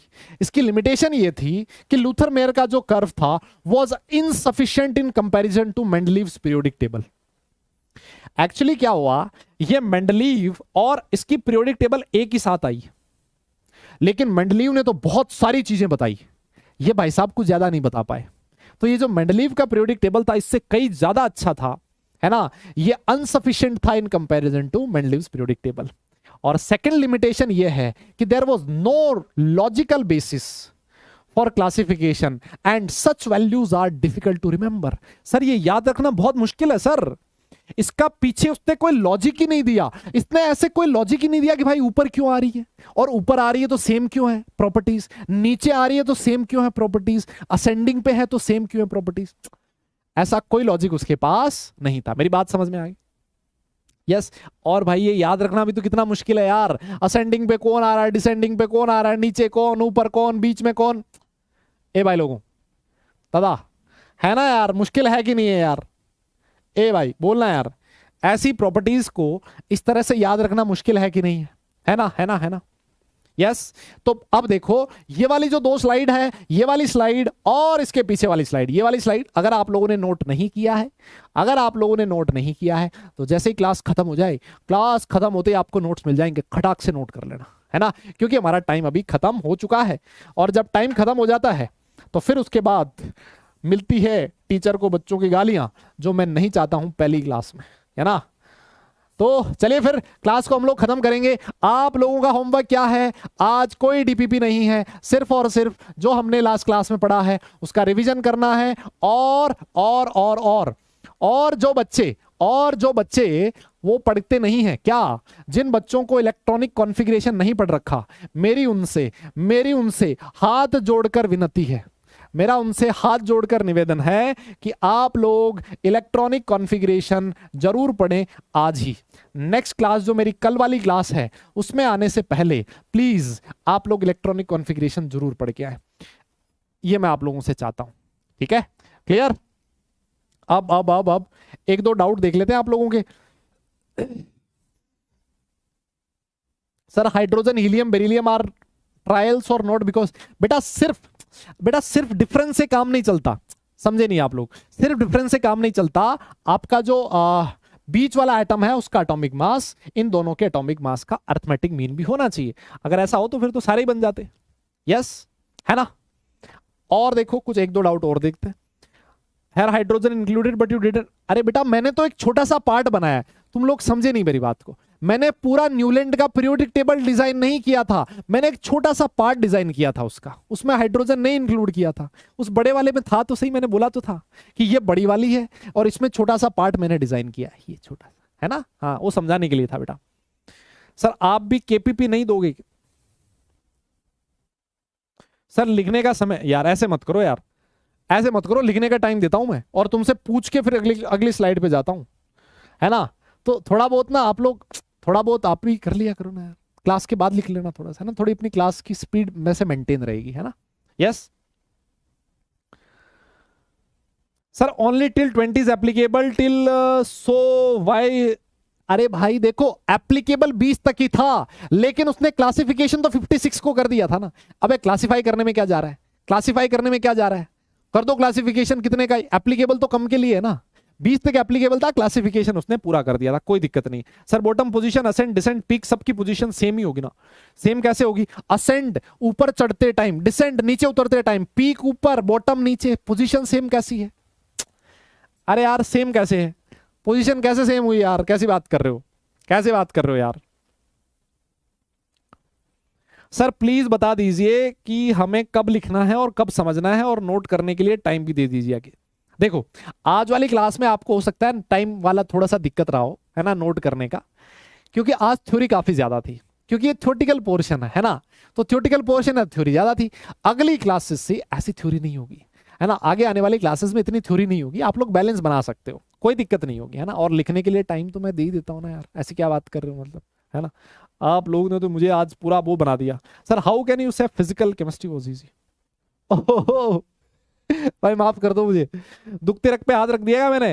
हाउ कैन यू से फिजिकल केमिस्ट्री? देखो सब आसान होता है, एक टाइम के बाद आपको सब आसान लगेगा। अभी हो सकता है आपको मुश्किल लग रहा हो, लेकिन जब आप 12th में जाओगे ना, तब मोल के क्वेश्चन तुम ऐसे खट से करने लगोगे, तब तुम्हें आसान लगेगा, मैं बता रहा हूं तुम्हें, है ना? सर आप दादा दादा बोलते रहे, पढ़ने में मजा आता है। अरे बहुत बढ़िया, thank you. How to study physical chemistry effectively excluded, great topic. Sir जो नोट नहीं करते हैं वो कमेंट में बार बार डन लिखते हैं और हम लिखने का टाइम नहीं मिलता है। कोई बात नहीं, आप लोग अगर नहीं लिख पाते हो ना तो क्लास के बाद लिख लो, कोई दिक्कत नहीं है ना यार। क्लास के बाद थोड़ा सा 10-15 मिनट, इतने मैं पढ़ाता भी नहीं हूँ, बहुत ज्यादा किए कि क्लास में भर भर के पढ़ा दिया, इतना नहीं होता है ना। तो आप क्लास के बाद बेटा नोट कर सकते हो। चलो ठीक है, अभी के लिए इतने डाउट ले रहा हूं मैं आप लोगों के। अगर आप लोगों को किसी और के डाउट है तो मैं डाउट पोर्टल पे बता दूंगा, और नहीं तो हम लोग आगे कभी और देखेंगे। आप लोगों के डाउट बहुत बढ़िया देख रहे हो, एकदम जबरदस्त। अर्जुन, तो इसी अर्जुन की तरह बनना है तुम्हें, तीर एकदम निशाने पे होना चाहिए और मछली की आंख दिखनी चाहिए, है ना? तुम्हें मछली की आंख नहीं देखनी, तुम्हें अपना अच्छा कॉलेज देखना है, अच्छा एनआईटी देखना है, अच्छा आईआईटी देखना है। और सबसे बड़ी चीज, डरना नहीं है किसी चीज से। ये मन में दिमाग में नहीं आना चाहिए कि भाई मैं इस एग्जाम के लिए बना हूं या फिर नहीं बनाऊं। सेकंड थॉट नहीं आना चाहिए। यस, सेकंड थॉट आपके दिमाग में नहीं आनी चाहिए कि हाँ मैं इस एग्जाम के लिए बनाऊं, है ना, और मुझे एग्जाम फाइट करना है। ठीक है, बाकी दुनिया जो भी बोले भाड़ में जाए, क्या कह रही है क्या नहीं कह रही, है ना? खुद पे विश्वास रखो। यस, तो 2 लाइन बहुत ही शानदार, जो मुझे पर्सनली बहुत अच्छी लगती है और मैं हर क्लास में सुनाता हूं, हर बैच में सुनाता हूं। आप लोगों के लिए भी ये 2 लाइन है, खास तौर पे आप लोगों के लिए, कि तजुर्बा बता रहा हूं दोस्त, तजुर्बा बता रहा हूं दोस्त, ये दर्द, ये गम, ये डर जो भी है बस तेरे अंदर है। अपने बनाए पिंजरे से बाहर निकल, फिर तू भी एक सिकंदर है, फिर तू भी एक सिकंदर है ना। तो अपने आप को किसी एक पिंजरे में सेट मत करो, है ना? अपने आप को किसी एक पिंजरे में बांध के मत रखो। ये मत सोचो कि मैं सिर्फ और सिर्फ इतना ही कर सकता हूं। अगर ये सोचने लग गए तो फिर आप अपनी पोटेंशियल को 100% रियलाइज नहीं कर रहे हो। ठीक है, चलिए फिर आज के लिए हम लोग इतना ही करेंगे, नेक्स्ट क्लास में मिलते हैं। तब तक सारे लोग अपना ख्याल रखें, खुश रहें। हंसते मुस्कुराते रहें और पढ़ाई जरूर करते रहें, क्योंकि काम बेटा पढ़ने से चलेगा, सिर्फ मुस्कुराने से नहीं। नेक्स्ट क्लास में मिलते हैं, तब तक के लिए tata bye bye, love you all.